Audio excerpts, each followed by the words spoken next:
Hello friends, नमस्कार। Ranker maker में आप लोगों का स्वागत है। जैसे कि हम लोग देख रहे थे यहाँ पे ध्यय आईएएस के जो टेस्ट सॉल्व कराए जा रहे हैं, ये टेस्ट नंबर इस प्लेटफॉर्म पे तीसरा है। वैसे आप डायरेक्ट देखेंगे तो टेस्ट नंबर 5वां होगा।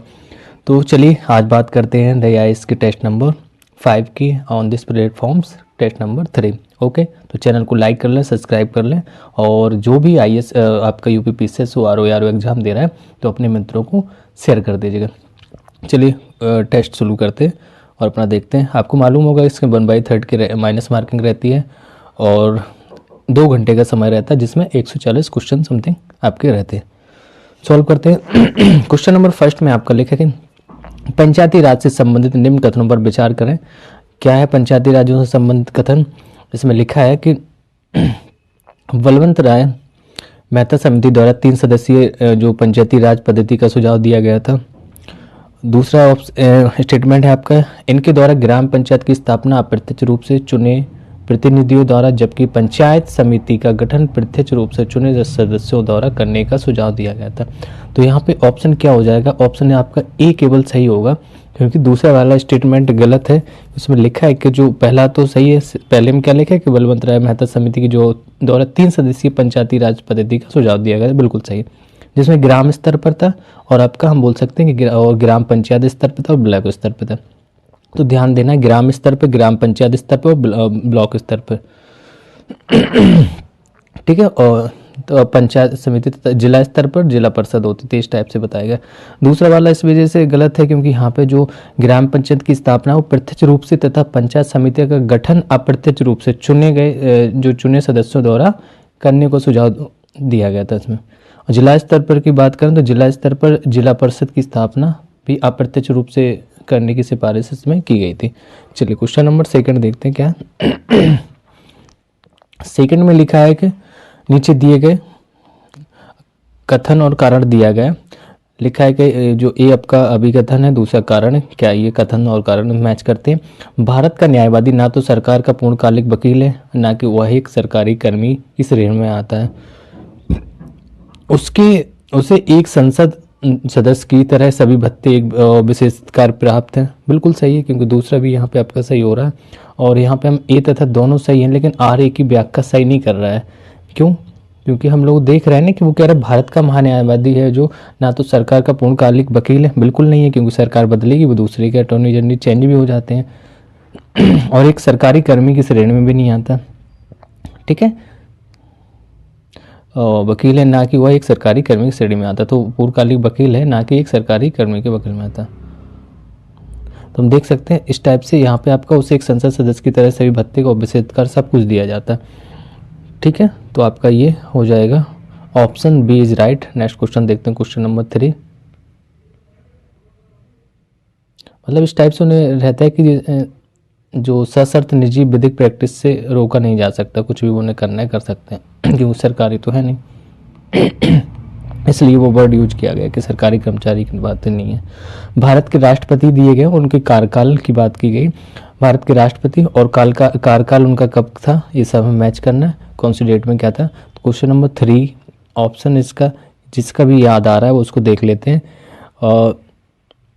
तो डॉक्टर हुसैन का ही देख लीजिए आप। डॉक्टर हुसैन का नहीं तो आप अभी जो करंट का था प्रतिभा देवी पाटिल का ही देख लेंगे। तो प्रतिभा देवी पाटिल तीसरा का सी आपका 2012 तक रहना है ना। तो बस और कुछ है नहीं, आप सारी चीज़ें हमसे देखो। दूसरा का सी का तीसरा, अच्छा सी का तीसरा काफ़ी दिए गए। एक आपके जब से सबसे फेमस रहे एपीजे अब्दुल कलाम, चलिए उनका देख लेते हैं। तो उनका कब था एपीजे अब्दुल कलाम का?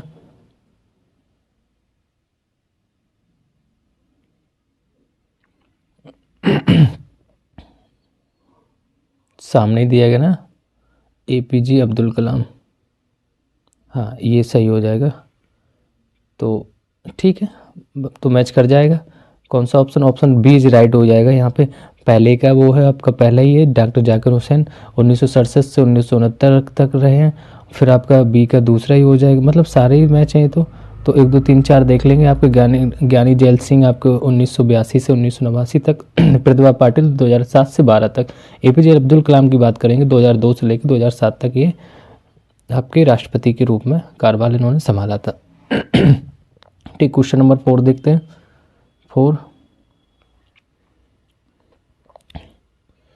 क्वेश्चन नंबर 4 में लिखा है निम्नलिखित में से कौन सा एक युग्म सही नहीं है, तो हमें सही है नहीं है वो बताना है। तो राज्यसभा का गठन की बात करेंगे, जैसे हमने एक वर्ड यूज करते हैं सरला, जिससे इसको याद किया जा सकता है। सरला से क्या होता है कि आपका संसद मतलब पार्लियामेंट, फिर राज्यसभा, फिर लोकसभा की बात की तो 79, 80 और 81। तो ऑप्शन यहाँ पे राज्यसभा का संगठन है वो सही है, क्योंकि 80 में ही हुआ। मैंने बताया 79, 80 और 81, तो राज्यसभा का सही है। लोकसभा का संगठन वो भी सही दिया गया है ना, तो ए दो दोनों तो सही हो रहे हैं। फिर देखते हैं राष्ट्रपति का विशेष जो संबोधन है वो अनुच्छेद 88 के तहत नहीं है, 87 के तहत है। कितना 87 में है राष्ट्रपति का विशेष संबोधन, तो ये गलत हो जाएगा, बकाया सारे सही है। और लोकसभा अध्यक्ष एवं उपाध्यक्ष की बात करेंगे तो आर्टिकल 93 में इसका उल्लेख किया गया। तो देखा मैंने किस टाइम से सरला एक ये ट्रिक है, 2-3 आर्टिकल से लर्न हो जाते हैं। 79, 80, 81 और ये कंप्लीट हो गया। नेक्स्ट देखते हैं क्वेश्चन नंबर 5 में लिखा है कि निम्न कथनों पर विचार करना, न्यायालय की अवमानना सिविल या आपराधिक दोनों प्रकार के मामलों में हो सकती है। तो बताने कि जो न्यायालय की अवमानना है सिविल या आपराधिक दोनों प्रकार के में हो सकती है।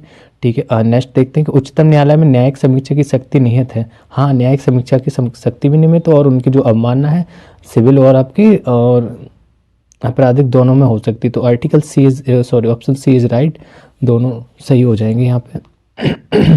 ठीक है, अब सिविल अवमानना जो वर्ड दिया गया इसका अर्थ ये होता है कि स्वेच्छा से किसी फैसले या आदेश या जो भी न्यायाधीश की अवहेलना करना है। जबकि आपराधिक मामले की बात करते हैं तो ऐसी सामग्री का प्रकाशन और ऐसा कार्य करना जिससे न्यायालय की स्थिति को कमतर आंकना या उससे कुछ कम आंकना, ऐसे बोल सकते हैं, गलत टिप्पणी करना, उसको बदनाम करना, है ना। न्यायिक प्रक्रिया, ये सारी चीज़ें न्यायिक प्रक्रिया में बाधा पहुंचाती हैं, क्योंकि लोगों का फिर क्या होता है न्यायालय से भरोसा उठने लगता है। ओके, नेक्स्ट देखते हैं। और न्यायिक समीक्षा जो जैसे लिखा है ऑप्शन बी वाले में न्यायिक समीक्षा, तो आर्टिकल 137 के तहत ये आता है आपका। क्वेश्चन नंबर 6 में लिखा है कि निम्नलिखित सुमेलित नहीं है, बताना है। तो लोकटक झील कहाँ पे आपकी, मणिपुर, बिल्कुल सही है। चिल्का झील उड़ीसा, बिल्कुल सही है ना। और सूरज ताल झील है वो आपकी उत्तराखंड में नहीं है, कहाँ पे सूरज ताल आपकी एचपी में है, मतलब हिमाचल प्रदेश में है, उत्तराखंड में नहीं है। और चंदभद्रा आपकी झील है वो राजस्थान, सही है। नेक्स्ट क्वेश्चन देखते हैं। 7 नंबर क्वेश्चन में लिखा है जैवमंडल और आरक्षित क्षेत्र की बात करता है। तो ये सुमेलित बताना है कौन से यूनेस्को में सूचीबद्ध है।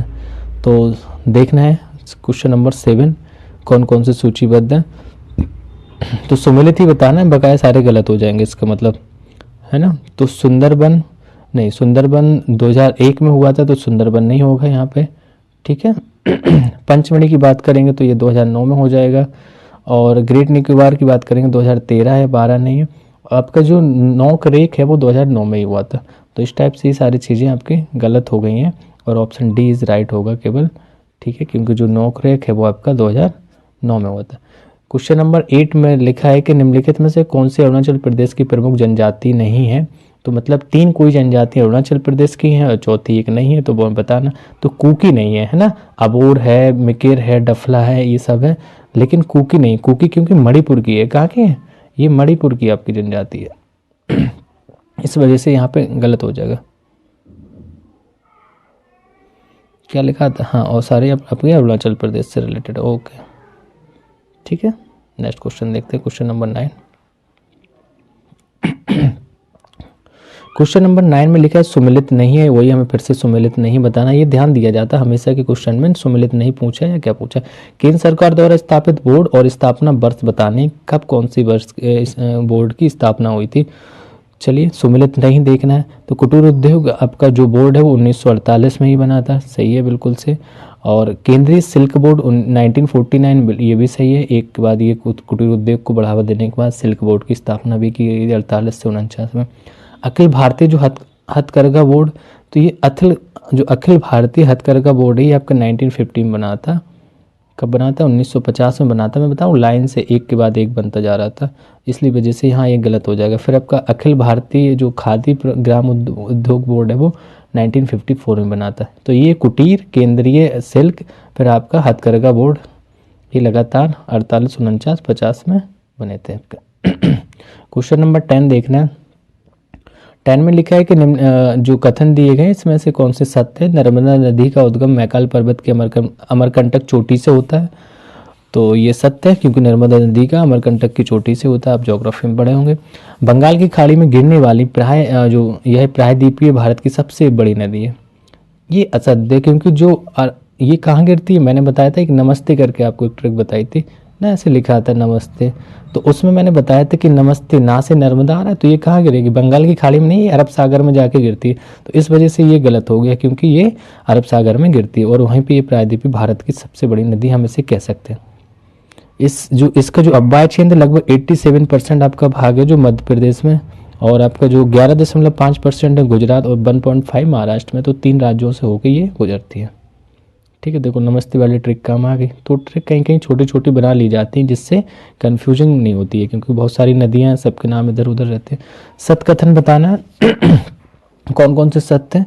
राज्यसभा धन विधेयक में संशोधन कर सकती है, परंतु अस्वीकार नहीं। देखते हैं, है ना, ऐसा तो वैसे है नहीं है ना। धन विधेयक पर केवल संसद में बहस हो सकती है।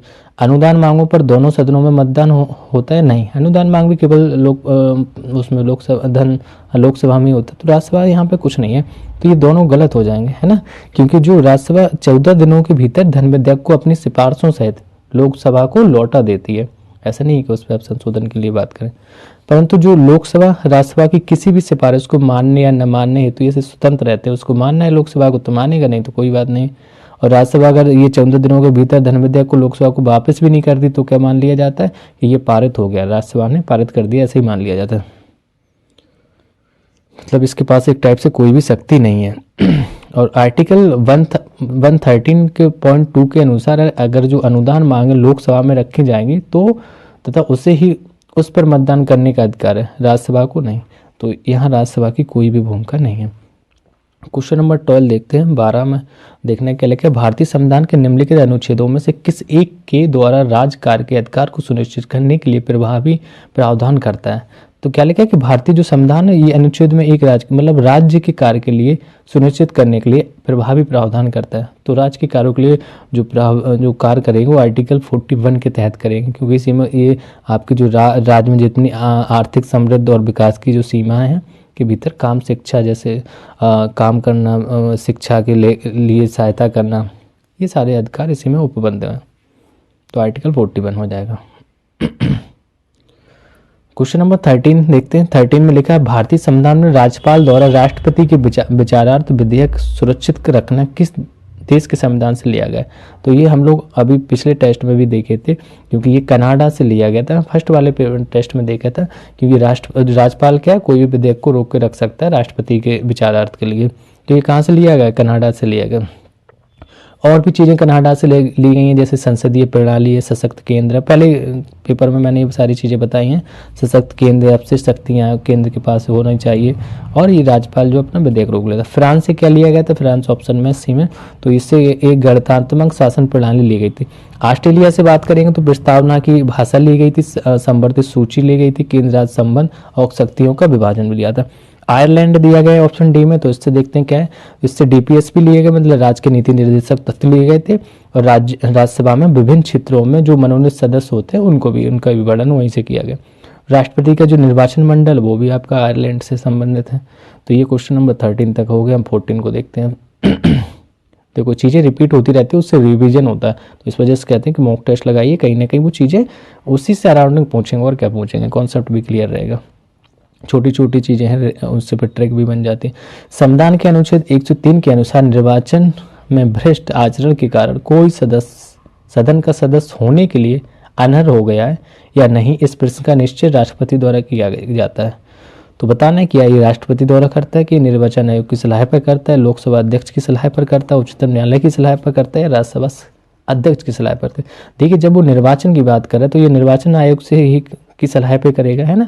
तो निर्वाचन आयोग यहाँ बताएगा कि उसका आचरण कैसा है ना, वो अनर्ह हो गया या नहीं हो गया, तो संविधान के अनुच्छेद 103 में जो अनुसार ये निर्वाचन भ्रष्ट आचरण के कारण कोई सदन का सदस्य होने के लिए अनर्ह है या नहीं है, वो निर्वाचन आयोग की सलाह पर करता है। तो आर्टिकल 103 के तहत, ठीक है, क्योंकि इसमें जो दल बदल के आधार पर जो संसद सदस्यों की आयुक्ता है, तो वो सब निर्वाचन आयोग डिसाइड करता है। ओके, नेक्स्ट देखते हैं। क्वेश्चन नंबर 15 लिखा है, क्वेश्चन नंबर 15 में लिखा है कथन, अभिकथन और आपका कारण, राष्ट्रपति धन विधेयक को पुनर्विचार के लिए वापस नहीं करता। फिर से बात आ गई, धन विधेयक राष्ट्रपति की पूर्वानुमति से ही लोकसभा में प्रस्तुत किया जाता है। तो यहाँ पे तो दोनों सही है, क्योंकि राष्ट्रपति धन विधेयक को पुनर्विचार के लिए कभी वापस नहीं करता है, वो पास केवल साइन कर देते हैं, वो अथॉरिटी हो जाती है। धन विधेयक राष्ट्रपति की पूर्वानुमति से ही लोकसभा में प्रस्तुत किया, जब उनसे पूर्व अनुमति ले लेंगे हम, तो फिर उनके विचारानुसार ये जो पुनर्विचार के लिए क्या जरूरत, कुछ नहीं है ना। तो ऑप्शन यहाँ पे आपका ए हो जाएगा। ए का मतलब यहाँ पे ए कथन तथा आर दोनों सही है, आर ए की व्याख्या भी करता है। ओके, क्योंकि अनुच्छेद जो 110 है उसी के अंतर्गत ये आपके जो धन विधेयक को संविधान के अनुच्छेद में ये परिभाषित किया गया। ओके,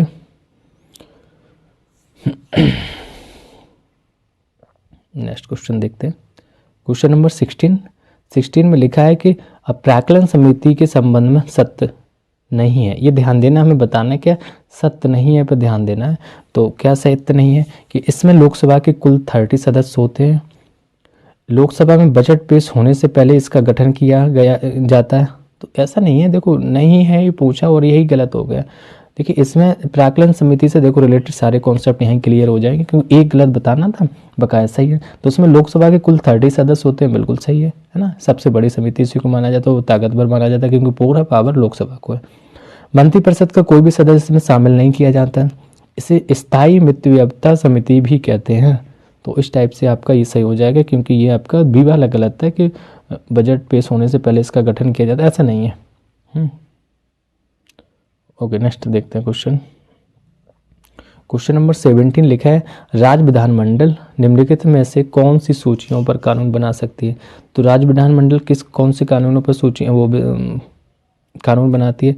जब राज्य विधानमंडल की बात कर रहे हैं तो क्या किस पे बनाएगी, या तो ये राज सूची के विषय पे बना सकती है, हाँ अपशिष्ट पे भी बना सकते, सॉरी हाँ राज सूची पे बना सकते हैं, और संवर्ती पे। क्योंकि संवर्ती में भी जब प्रभावी देखा जाता है कि राज्य के कानून सही है या आपके केंद्र के, लेकिन केंद्र को क्या है आपका देश के हित में बारे में सोचना है, तो फिर वो केंद्र की प्रभावी माने जाते हैं, लेकिन कानून दोनों पे बनाए जा सकते हैं। अपशिष्ट केवल किस पे, वो केवल अपशिष्ट शक्तियाँ केंद्र को दी गई हैं, ये एक थोड़ा विशेष प्रावधान उनको दिया गया, एक पावर दी गई है।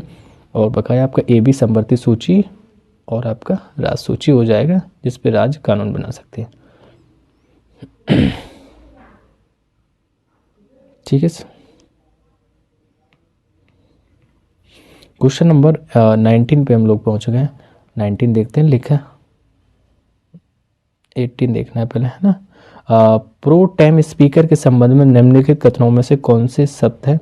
तो सत्य बताना प्रो टेम स्पीकर के बारे में। लिखा है कि नवनिर्वाचित लोकसभा के वरिष्ठतम सदस्यों में से एक को सामान्यतः प्रो टेम स्पीकर नियुक्त किया जाता है, बिल्कुल सही है। जो भी नवनिर्वाचित जो लोकसभा चुनाव होता है उसी में से जो वरिष्ठ सदस्य होता है उसी को एक प्रोटेम स्पीकर के रूप में बना दिया जाता है। प्रोटेम स्पीकर से नवनिर्वाचित सदस्यों को शपथ दिलाता, हाँ वो इसीलिए बनाए जाते हैं कि वो नए निर्वाचित जितने भी सदस्य हैं उनको शपथ दिलाने के लिए होते। ऑप्शन यहाँ पे सी इज राइट हो जाएगा, दोनों सही कथन है। ठीक है, क्वेश्चन नंबर हम 19 देखते हैं। 19 में क्या लिखा है, इसमें लिखा है कि किस विख्यात न्यायविद व संवैधानिक विशेषज्ञ ने प्रस्तावना को संविधान का परिचय पत्र कहा था। जो प्रस्तावना उसने कहा था कि संविधान का ये परिचय पत्र है, तो ये आपका कहा था कौन थे, N.A. पालकीवाला। N.A. पालकीवाला ने ये कहा था। उन्होंने कहा था कि भारतीय संविधान की जो प्रस्तावना है जवाहरलाल नेहरू द्वारा तैयार किए गए एक उद्देश्य प्रस्ताव पर आधारित है, क्योंकि जवाहरलाल नेहरू का जो उद्देश्य प्रस्ताव था उसी पे ये आधारित भी है। उद्देश्य प्रस्ताव के आधार पर ही संविधान सभा के संवैधानिक सलाहकार थे B.N. राव द्वारा प्रस्तावना का प्रारूप तैयार किया गया था। जो प्रख्यात न्यायविद और संवैधानिक विशेषज्ञ N.A. पालकीवाला ने ये प्रस्तावना को संविधान का परिचय पत्र कहा था। देखो संविधान के जो प्रस्तावना के ऊपर हमेशा एक क्वेश्चन पूछा जाता है कि किसने इसको क्या कहा, किसने सारी चीज़ संविधान की आत्मा कहा, है ना, कि वो एक बिल्डिंग मतलब बहुत सारी चीज़ें अपने अपने संज्ञा से इनको संबोधित किया, तो ये ध्यान देना है। क्वेश्चन नंबर 20 की बात करते हैं। संविधान का निम्न में से कौन सा अनुच्छेद उच्चतम न्यायालय को अभिलेख न्यायालय घोषित करता है? तो संविधान का कौन सा, इसमें से कौन सा वो अनुच्छेद है आपका जो उच्चतम न्यायालय को अभिलेखी न्यायालय बताता है? तो पावर देता है एक टाइप से सुप्रीम कोर्ट को, तो वो आपका आर्टिकल 129 हो जाएगा। 129 में ये अभिलेख न्यायालय घोषित किया गया, क्योंकि जो भारत का सर्वोच्च न्यायालय एक अभिलेख न्यायालय है, इसके सभी निर्णयों का साक्ष्यात्मक मूल्य होता है। जो भी चीज़ें इसके मूल्यात्मक होती हैं, इसे अपनी अवमानना के लिए दंडित करने की भी शक्ति है कि अगर हाँ है सुप्रीम कोर्ट की किसी ने अवमानना की है तो उसको दंडित भी कर सकता है, स्वतः संज्ञान लेके कुछ भी कर सकता है, फुल पावर है। उत्तर प्रदेश की जनसंख्या निम्नलिखित में से किन देशों से अधिक है? बहुत बढ़िया क्वेश्चन है ना। तो ये मैंने बता रहा था ना कि जैसे चौथे नंबर जनसंख्या में तो टॉप पे ही पहुंच रहा है, लेकिन यूपी की बात करें वो भी चौथे 5वें नंबर पे या 6वें पे समथिंग पहुंच रहा था। तो कौन कौन सी कंट्री हैं जिनसे हम आगे निकल रहे हैं?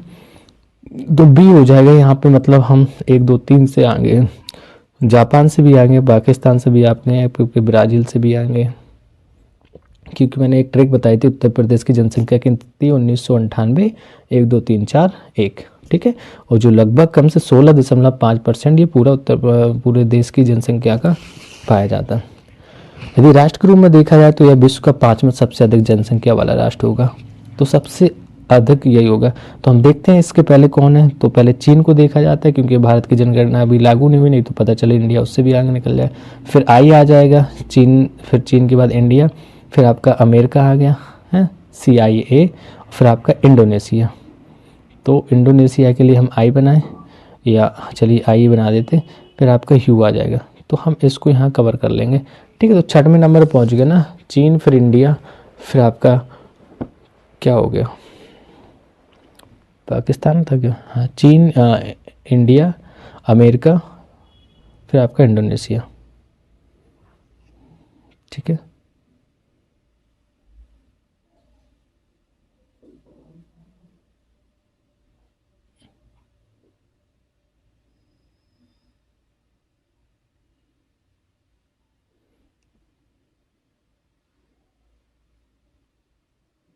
नेक्स्ट क्वेश्चन देखते हैं।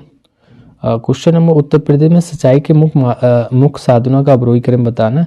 तो जो सिंचाई के साधन है उसके इसमें हमें अवरोही क्रम में देखना है क्या है।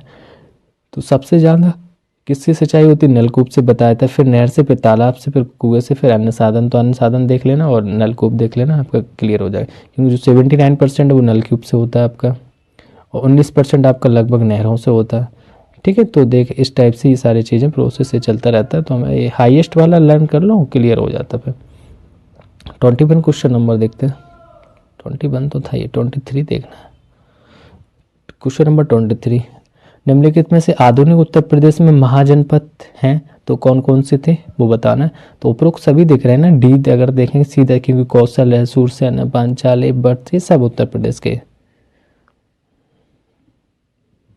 अगर हम बात करें जो प्राचीन काल में जो उत्तर प्रदेश का गंगा का मैदान था, उसको मध्य क्षेत्र के नाम से भी ये प्रसिद्ध था, कि आधुनिक उत्तर प्रदेश में कुल 8 महाजनपद हैं। तो ये हमें 4 तो यही दिख गए है ना, और देख लेते हैं, जैसे कुरुवर हो गया, कुरु दिया गया, पांचाल है 2 हो गए, काशी 3, कौशल 4 हो गया, सूरसेन 5, चेदी 6, बत्स 7, और मल्ल को लेके 8 पूरे हैं। 16 में से 8 तो केवल उत्तर प्रदेश में ही थे, तो समझो कितनी पावर उत्तर प्रदेश में। उत्तर प्रदेश में जमींदारी जो उन्मूलन कानून 1950 में लागू हुआ था, तो ये कब हुआ था 1950 में लागू, मतलब 1 जुलाई 1952 को लागू हुआ था, ठीक है। कानून बना था 1950 में, फिर ये उत्तर प्रदेश में लागू किया गया 1 जुलाई 1952 को। ये इसमें था कि यह भूमि के समतापूर्ण वितरण से संबंधित कानून था, जिसके अंतर्गत प्रत्येक व्यक्ति की भूमि धारण क्षमता को सीमित किया गया था, कि कितनी किसके पास भूमि हो सकती है, उसकी धारण क्षमता का विस्तार था। 25 क्वेश्चन नंबर, भारतीय राष्ट्रीय कांग्रेस के उत्तर प्रदेश में हुए सम्मेलनों का, देखो जब हिस्ट्री पढ़ेंगे या ज्योग्राफी पढ़ेंगे, उत्तर प्रदेश के संदर्भ में चीज़ों को ज़्यादा देखना रहता है। अब इसमें क्या सही सुमिलित नहीं है, जो कांग्रेस के अधिवेशन हुए थे, अध्यक्ष कौन थे क्या नहीं थे, तो ऑप्शन सीधा देखेंगे लखनऊ का जो अधिवेशन है उसमें ये नहीं थे, क्योंकि अंबिका चरण मजूमदार था, जिसको मुस्लिम और हिंदू मुस्लिम एकता का प्रतीक माना जाता है। बहुत सारी चीज़ें थी वहाँ पे। 1916 में हुआ था, कौन था? अंबिका चरण मजूमदार, क्योंकि इसको कांग्रेस लीग समझौता भी कहते हैं लखनऊ वाले को। बनारस जो लखनऊ का हुआ था 1892 में, उसमें रमेश चंद्र दत्त अध्यक्षता की थी। इलाहाबाद का 1910 में विलियम बेडरवन, और बनारस का 1905 का गोपाल कृष्ण गोखले की अध्यक्षता में हुआ था। क्वेश्चन नंबर 26,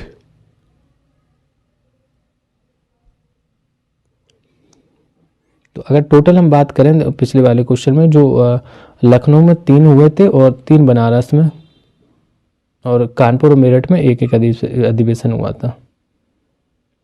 मोस्टली टोटल देखें तो 9 अधिवेशन हमारे कहाँ उत्तर प्रदेश में हो गए थे।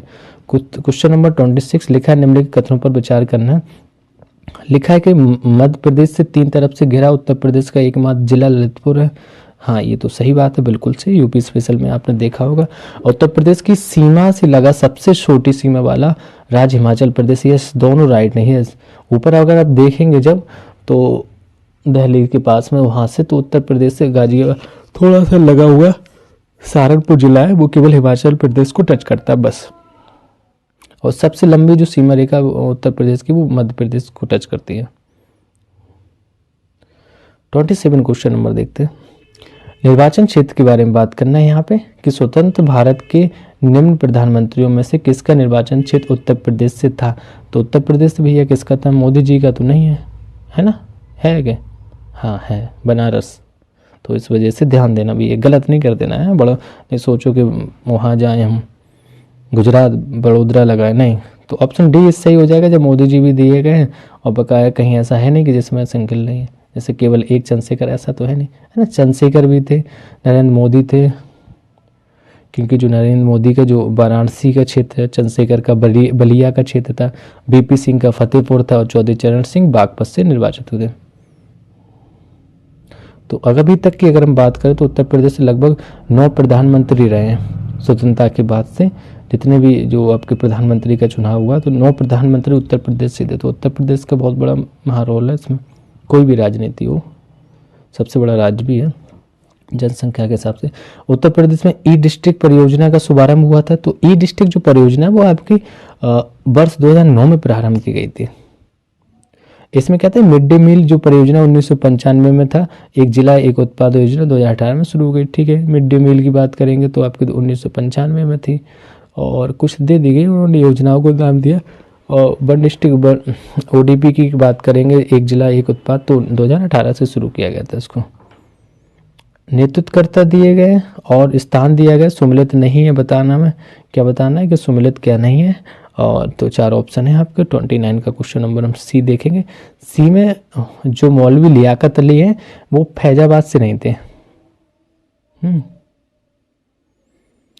क्योंकि जो फैजाबाद की अगर हम बात करें तो फैजाबाद से आपके मौलवी अहमद उल्लाह ने इसका नेतृत्व किया था। और जो मौलवी लियाकत अली वो आपके इलाहाबाद से थे। इस वजह से लियाकत अली से आप सीधे देखेंगे, इलाहाबाद याद ही रहता है, और ये इस वजह से आपका सम्मिलित नहीं। देवी सिंह की बात करेंगे, मथुरा से सही थे। कदम सिंह मेरठ से थे, और तात्या टोपे आपके कालपी से थे। क्वेश्चन नंबर 30 को देखते हैं। 30 में लिखा है कि उत्तर प्रदेश के निम्नलिखित में से कौन सा जिला नेपाल के साथ सीमा साझा नहीं करता है। तो कौन सा जिला उत्तर प्रदेश में नेपाल के साथ सीमा साझा नहीं करता? सहारनपुर नहीं करता, मैंने अभी बताया था आपको, है ना। तो नेपाल से जो सीमा साझा करते हैं लगभग आपके कितने, 7 जिले हैं, 7। तो 7 को देखते हैं। मैप देख लेना अगर यूपी का रखा हुआ सामने, कि पहले देखेंगे लखीमपुर खीरी, फिर पीलीभीत, फिर बहराइच हो गया, बलरामपुर हो गया, श्रावस्ती, सिद्धार्थनगर, महाराजगंज, तो हो गए 7। आप लोगों ने काउंट कर लिए होंगे। नेक्स्ट क्वेश्चन देखते हैं। क्वेश्चन नंबर 31 लिखा है, सुमिलित नहीं है, सॉरी सुमिलित है बताना। उत्तर प्रदेश में स्थापित आयोग और गठन वर्ष बताना है, कब इनके आयोगों का गठन किया गया था। तो सुमिलित डी दिया गया कि सारे हैं। जो राज्य सूचना आयोग बनाया गया 2005 में, राज्य महिला आयोग 2013 में, राज्य मानवाधिकार आयोग 2002 में बनाया गया था। 32 क्वेश्चन नंबर देखते हैं। लिखा है कि कथन दिया गया, अभिकथन और कारण। 24 जनवरी 2018 को प्रथम उत्तर प्रदेश दिवस मनाया गया। तो सही बात है, बिल्कुल सही। तो करंट में चीज़ें थी, आपको पता ही होगा। वर्ष 1950 में 24 जनवरी को उत्तर प्रदेश का नाम संयुक्त प्रांत से बदलकर उत्तर प्रदेश कर दिया गया था। हाँ, ये भी सही है। तो ऑप्शन यहाँ पे ए हो जाएगा, ए सही है, और ये व्याख्या भी करता है। उसी की तो व्याख्या कर रहा है, क्योंकि 24 जनवरी को ये उस टाइम पे नाम बदल के उत्तर प्रदेश कर दिया गया था, और 24 जनवरी से उत्तर प्रदेश 2018 से ये प्रथम था कि उत्तर प्रदेश दिवस मनाया गया। हमारे बाबा जी ने मनवाया था इसको। तो 33 क्वेश्चन नंबर की बात करते हैं। लिखा है कि निम्नलिखित में से किस वर्ष राज्य सरकार द्वारा राजभाषा संशोधन अधिनियम पारित करके उर्दू को उत्तर प्रदेश की द्वितीय राजभाषा, मैंने यूपी स्पेशल में ये कराया, बिल्कुल से रटा होगा। 1989 में ये द्वितीय भाषा बनाया गया था। एक टाइप से जो चीज़ों को सुलभ कराने के लिए कराया गया था, तो 1989 में उर्दू द्वितीय भाषा बनी थी। ओके, क्वेश्चन नंबर 34 में लिखा है निम्नलिखित जनजातियों में से कौन सी एक उत्तर प्रदेश के गोरखपुर जनपद के तराई क्षेत्र में निवास करती है। ये भी रटा होगा, है ना। थारू जनजाति जो तराई क्षेत्र में गोरखपुर में निवास करती है, और थारू जनजाति लोग ये क्या कहते हैं, किरात वंश से संबंधित है। किरात वंश जिसमें जो बदला विवाह प्रचलित होता है, उस टाइप की चीज़ें उनकी यहाँ फॉलो होती है। क्वेश्चन नंबर 35 पे आते हैं हम लोग। 35 में लिखा है कि उत्तर प्रदेश सरकार द्वारा चलाई जा रही एक जिला एक उत्पाद योजना द्वारा किस प्रकार के उद्योग का विकास संभव हो जाएगा। किस प्रकार के हो जाएगा भैया, इसमें छोटे उद्योगों का भी होगा, बिल्कुल सही है। मध्यम उद्योगों का होगा, जिसके छोटे से बड़े कोई बड़ा कारोबार है वो भी कर सकता है। और परंपरागत उद्योग, क्योंकि जो इनके बाबा दादा कुछ बनाते चले आए, बांस की डलियाँ, लकड़ियाँ, कुछ भी हैं, कालीन होंगे कोई, तो वो भी चलती आएंगे। वो चीज़ें रूटीट अपना बिजनेस को आगे गद्दी संभाल सकते हैं, लोग आगे बढ़ा सकते हैं। तो ये आपकी जो 24 जनवरी 2018 को जब उत्तर प्रदेश दिवस मनाया गया था, उसी दिन एक जिला एक उत्पाद की घोषणा की गई थी, और ये उपरोक्त सभी उपयोग हो जाएंगे।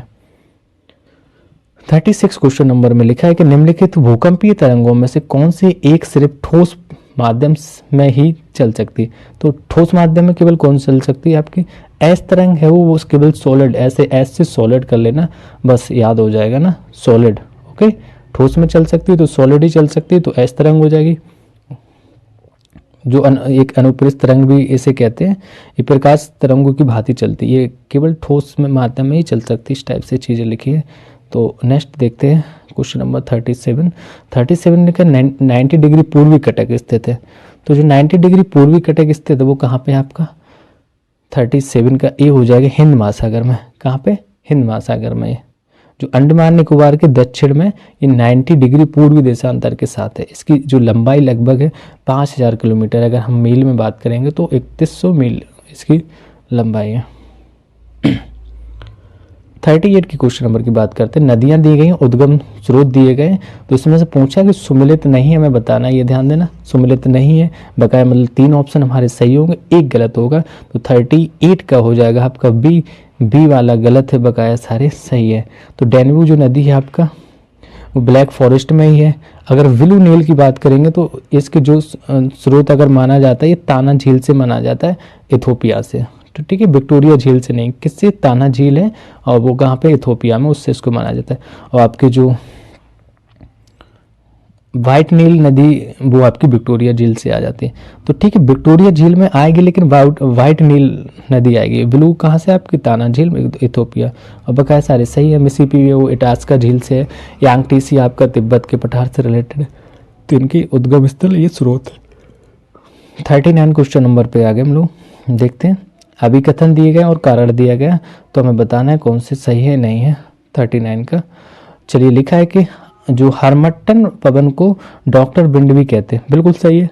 पढ़े होंगे ज्योग्राफी आप, तो कहीं ना कहीं ये चीज़ें पता चलती, सीधे क्वेश्चन रीड को ही कुछ चीज़ें पता चल जाती कि हरमट्टन जो पवन को डॉक्टर विंड भी कहते हैं, यह अफ्रीका के पश्चिमी तट की आर्द्र और शुष्क वायु में शुष्कता लाकर मौसम को स्वादिष्ट बनाती है।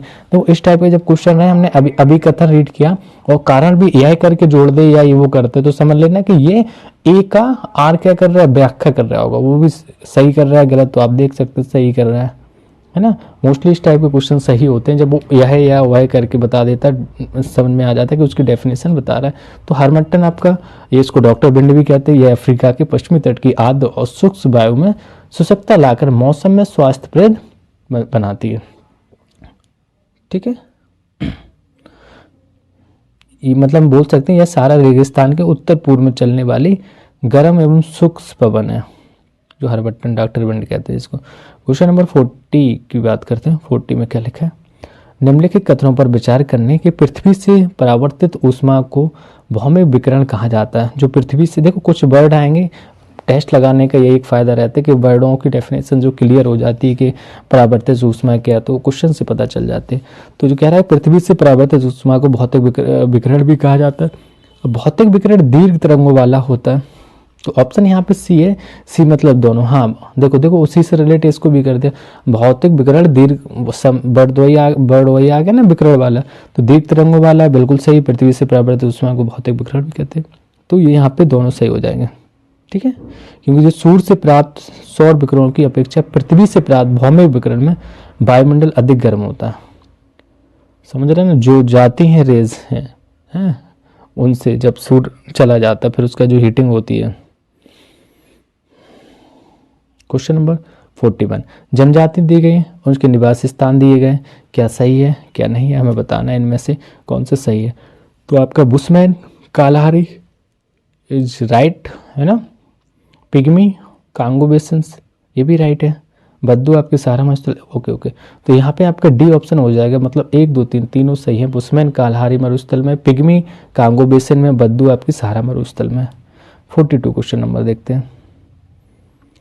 दक्षिण अमेरिका महाद्वीप के पश्चिमी तटवर्ती क्षेत्रों में, ध्यान देना, दक्षिण अमेरिका महाद्वीप के पश्चिमी तटवर्ती क्षेत्रों में समुद्री जो पक्षियों से प्रख्यात खाद्य को कहा जाता है।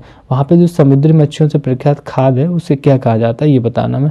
ऑप्शन बी हो जाएगा, उसको हम ग्वानो कहते हैं। क्या कहते हैं? ग्वानो कहते हैं। और ये ग्वांको ये अर्जेंटीना के पशुपालक हैं। अगर जो एक में ऑप्शन दिया गया है ग्वांको, ये कौन है? तो ये अर्जेंटीना के पशुपालक है। जो आपका दिखा है एक्टर सिंसिया, ये आपके दक्षिण अमेरिका में विशाल पशु फार्म चलाते हैं। इस टाइप के आपके हो जाएंगे। हम 43 पे क्वेश्चन नंबर पहुंच गए। तो देखते हैं 43 क्वेश्चन नंबर क्या है। इसमें लिखा है कि निम्नलिखित में से कौन सा एक मध्य अमेरिकी देश नहीं है। फिर से हमें नहीं है पे ध्यान देना है कि मध्य अमेरिकी देश नहीं है वो बताना है। तो गुआना नहीं है, क्योंकि गुआना है जो अमेरिकी महाद्वीप में, ये दक्षिण अमेरिकी महाद्वीप में स्थित है, इसलिए हम इसको मध्य अमेरिकी देश नहीं कहेंगे। तो सुमेलित नहीं है वही बताना था। मतलब निकारागुआ भी है आपका, अल सल्वाडोर भी है, बेलीज भी है, बट आपका गुआना नहीं है। ओके, क्योंकि इसकी जो गुआना की राजधानी वो जॉर्ज टाउन है। नेक्स्ट क्वेश्चन नंबर 44 लिखा है सुमेलित नहीं है, इसमें भी हमें नहीं पे ध्यान देना है ना। तो कुछ चीज़ें दी गई, 4 ऑप्शन दिए गए, इसमें से एक गलत होगा, बकाया सारे सही होंगे। तो 44 का ऑप्शन डी हो जाएगा, क्योंकि जैव विविधता अधिनियम 2000 में आया था, वो 2000 में नहीं 2002 में आया था, इस वजह से ये गलत हो जाएगा है ना। अन्य सभी जैसे कि वन्यजीव संरक्षण अधिनियम 1972 में आ गया था, वन संरक्षण अधिनियम 1980, पर्यावरण संरक्षण अधिनियम ये आपका 1986 में आता है। इसके डेज कौन सा दिन सेलिब्रेट किया जाता है और कब इनका अधिनियम बनाया गया था, ये सारी चीज़ें इंपॉर्टेंट है। और साथ में करंट की थीम भी देख लेना है कि इस साल की थीम क्या है। तो ये क्वेश्चन आपके देखो, आप जो पर्यावरण घटना चक्र की पर्यावरण की आती है जो पूर्वावलोकन, उसमें क्वेश्चन सॉल्व करना। बस क्या है कि फोन को साथ में रखना, और थीम है, डे है, ये सारी चीज़ें अपडेट करते रहना, जो भी डाटा आएगा बस रिवीजन हो जाएगा, बार बार किताब भी नहीं लेनी है। और क्वेश्चन का भी पैटर्न पता चल जाता है, इस टाइप से बनते हैं। निम्नलिखित घास के मैदानों में से कौन सा युग एक ही वर्ग से संबंधित है? तो इसमें से 4 ऑप्शन दिए गए, इसमें से कौन सा ऑप्शन जो एक ही वर्ग से आता है? कंपोज सवाना से। कंपोज और सवाना है जो उष्णकटिबंधीय घास के मैदान है, दोनों कैसे हैं? उष्णकटिबंधीय घास के मैदान, हम इसको बोल सकते हैं कि आपका उष्णकटिबंधीय ट्रॉपिकल ग्रासलैंड बोल सकते हैं इसको, ठीक है।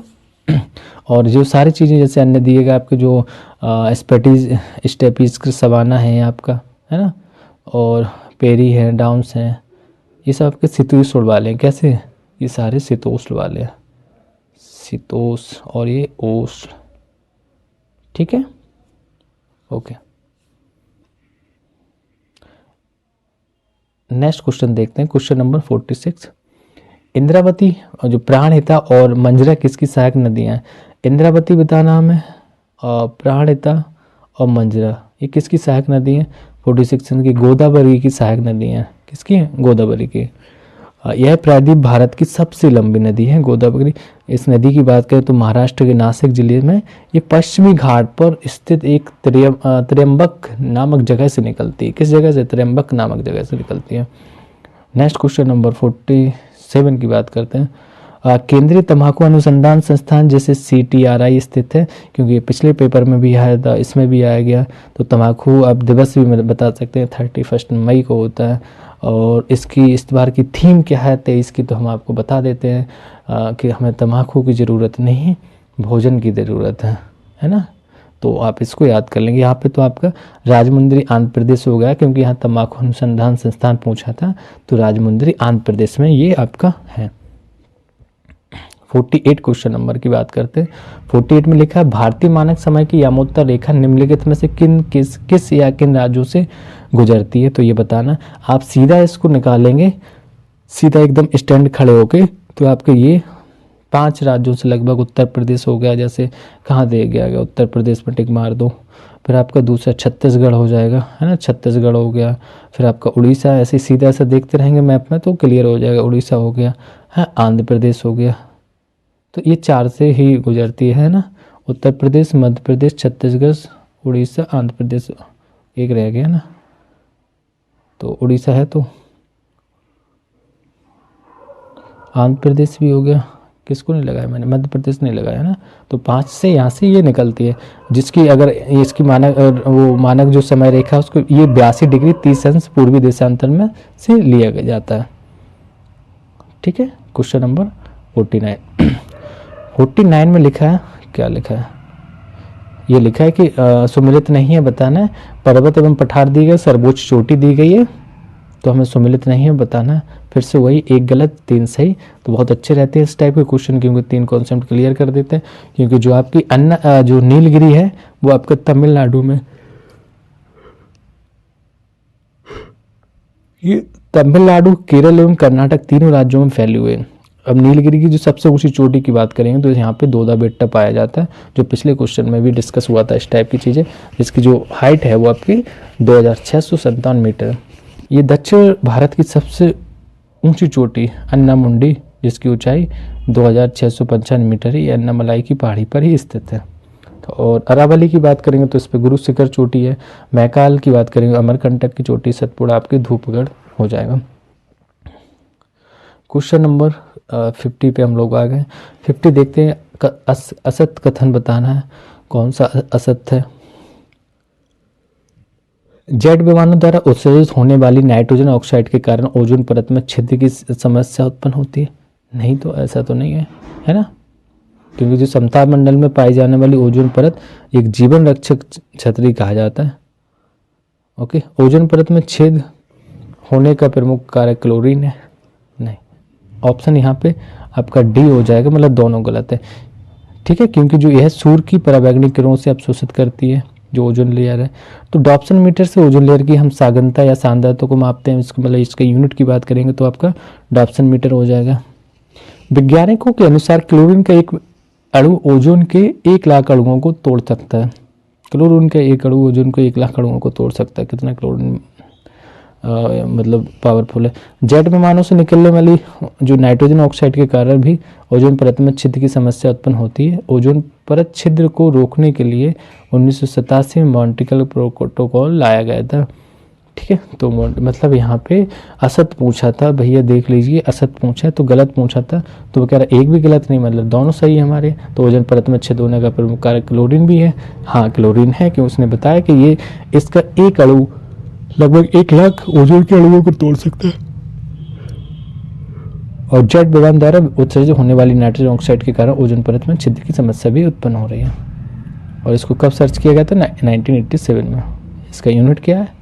डॉप्सन। अभिकथन दिया गया है और कारण बताना में क्या है। IUCN की रेड डाटा बुक यह बताती है कि कौन सा वन्यजीव खतरनाक स्तर पर है, जिसका संरक्षण आवश्यक है। तो रेड डाटा बुक यही बताती है, सही है। मानव की संख्या में अनियंत्रित वृद्धि ने खास श्रीलंका को प्रतिकूल रूप से प्रभावित किया है। तो नीचे दिए गए इसमें से बताना। वो कह रहे हैं यहाँ पे आपका बी होगा, ए तथा आर दोनों सही है। आर ए की व्याख्या नहीं करता। हाँ, व्याख्या नहीं, क्योंकि दोनों की चीज़ें अलग अलग हो रही है।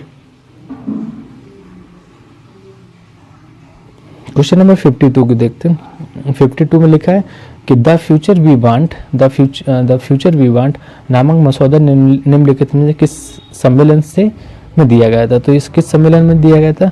तो द फ्यूचर वी वांट की अगर बात करें आपका रियो 20 सम्मेलन जो हुआ था उसमें हुआ था, रियो 20 में। और ये कब हुआ था? इसका जो मतलब इसका जो दशक पूरा हो रहा था उसी के उपलक्ष्य में 20 से 22 जून 2012 को ब्राज़ील के रियो डी जेनेरो में संयुक्त राष्ट्र सतत विकास सम्मेलन इसे रियो 20 सम्मेलन आयोजित किया गया था। इस सम्मेलन में द फ्यूचर वी वांट का मसौदा प्रस्तुत किया गया था। क्वेश्चन नंबर 53,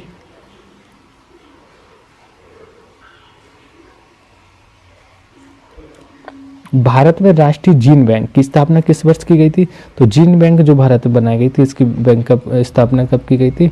इसकी स्थापना 1996 में की गई थी। ठीक है, क्योंकि जैव विविधता को संरक्षित करने के का प्रस्तावना मतलब एक्स-U2 विधि है ये जो राष्ट्रीय जीन बैंक है। 54 क्वेश्चन नंबर, पर्यावरणीय निष्पादन सूचकांक EPI जारी किया जाता है। तो पर्यावरणीय जो निष्पादन सूचकांक है वो आपका किसके द्वारा जारी किया जाता है? विश्व आर्थिक मंच द्वारा इसको जारी किया जाता है, मतलब WEF हम बोल सकते हैं, उसके द्वारा इसको जारी किया। ये देशों की रैंकिंग प्रदान करता है किस कौन सा देश कितना एक्टिव है, क्या है। प्राचीन रचनाएं दी गई और उसके रचनाकार।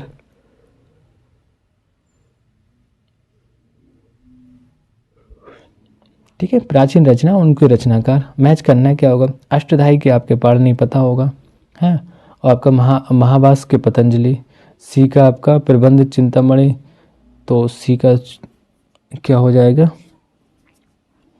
दूसरा हो जाएगा मेरुतुंग, और आपका परिष्टि पर्व मतलब हेमचंद। तो इस टाइप के आपके मैच द फॉलोइंग भी हो गए। ठीक है, क्योंकि अष्टधाई के पारणी राइटर है, और आपके महाकाव्य के पतंजलि हैं, और प्रबंध चिंतामणि के आपके मेरुतुंग हैं, और परिष्ट पर्व के आपके हेमचंद जीते हैं। 56 क्वेश्चन नंबर की बात करते हैं। नवाब सिराजुद्दौला के प्रसिद्ध प्राथमिक दौर के षड्यंत्र में कौन शामिल नहीं था? जो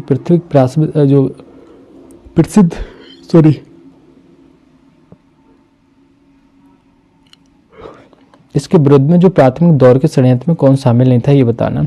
तो सी यहाँ पे हो जाएगा, मीर कासिम शामिल नहीं था।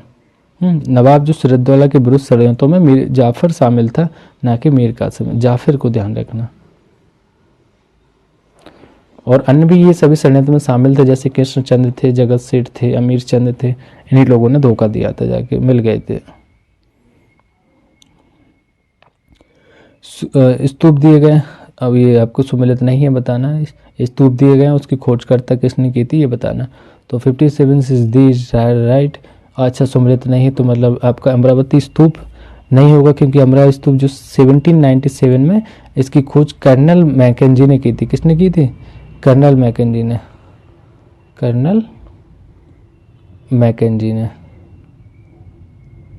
ठीक है, और सांची का स्तूप की बात करें तो जनरल टायलर ने की थी। और आपका जो नागार्जुन कोंड स्तूप है वो लांगहार्ट ने किया था। भरत स्तूप की बात करें तो जनरल कलिंघम ने इसकी स्थापना की थी, या इसकी खोज करते थे। और इसका आपका अमरावती वाला कौन था? Colonel McKenzie. 58 क्वेश्चन नंबर लिखा है 58 में कि निम्नलिखित में से किस राष्ट्रकूट शासक ने जिनसेन एवं महावीराचार्य को अपने दरबार में परिचय प्रदान किया था? तो जिनसेन को किसको? जिनसेन को और महावीर आचार्य को अपने दरबार में रखा था। तो अमोघ वर्ष ने रखा था। किसने? अमोघ वर्ष ने, जो जैन धर्माई था। इसने कन्नड़ भाषा में कविराज मार्ग की रचना की थी।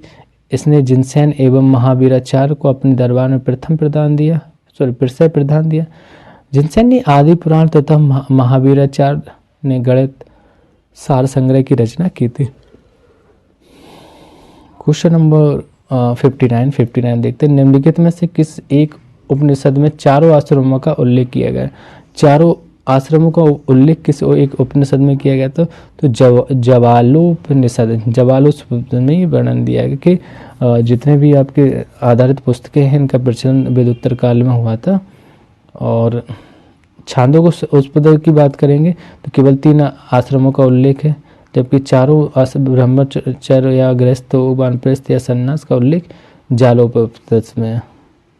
क्वेश्चन नंबर 60 की बात करते हैं। 60 में लिखा मैच द फॉलोइंग, आपका सुमिलित नहीं है, बताना है। और 60 में कौन सा नहीं, रोपड़ आपका भोगवा में नहीं था। रोपड़ कहाँ पर स्थित है? ये सतलज नदी के किनारे स्थित है, भोगवा नदी के किनारे स्थित नहीं। बकाया सारे सही है। राखीगढ़ की बात करें तो घग्गर नदी किनारे स्थित है। आलमगीरपुर हिंडन नदी, बनावली आपका सरस्वती के पास स्थित है। तो ये आपके 60 क्वेश्चन नंबर हो गए। मज उल बहरीन जो किस मुगल शासक की मूल रचना है? तो ये किसकी थी? आपकी दारा सिकोई की थी। किसकी थी? दारा सिकोई की, जो 1615 में शाहजहां की प्रिय पत्नी मुमताज महल के गर्भ से हुआ था इसका जन्म 1615 में। लैंडपूल ने उसे लघु अकबर की संज्ञा भी दी थी। मज्जम उल बहरीन दारा सिकोई की मूल रचना थी। निम्नलिखित में से कौन सा एक फिरोज शाह तुगलक से संबंधित नहीं है?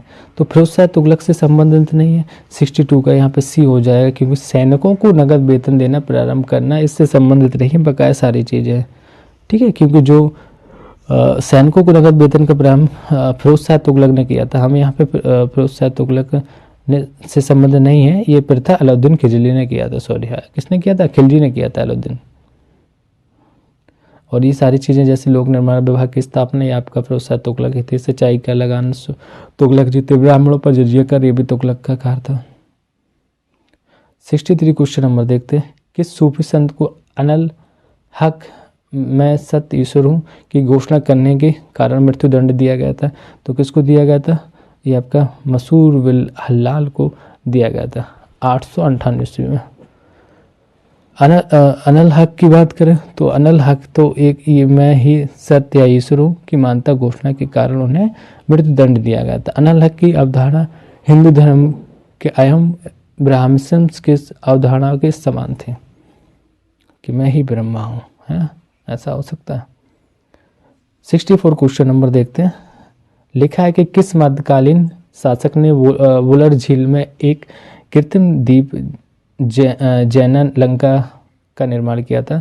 जैना लंका का निर्माण की बात करेंगे तो आपके जैनुल अबदीन ने किया था। किसने किया था? जैनुल अबदीन ने। नीचे कुछ आपके कथन दिए गए, कारण दिए गए, बताना कौन सा सही होगा। तो 65 में देखने में क्या लिखा है कि भारत में राष्ट्रीय आंदोलन के विकास की जाति प्रथा को कमजोर करने में महत्वपूर्ण भूमिका निभाई।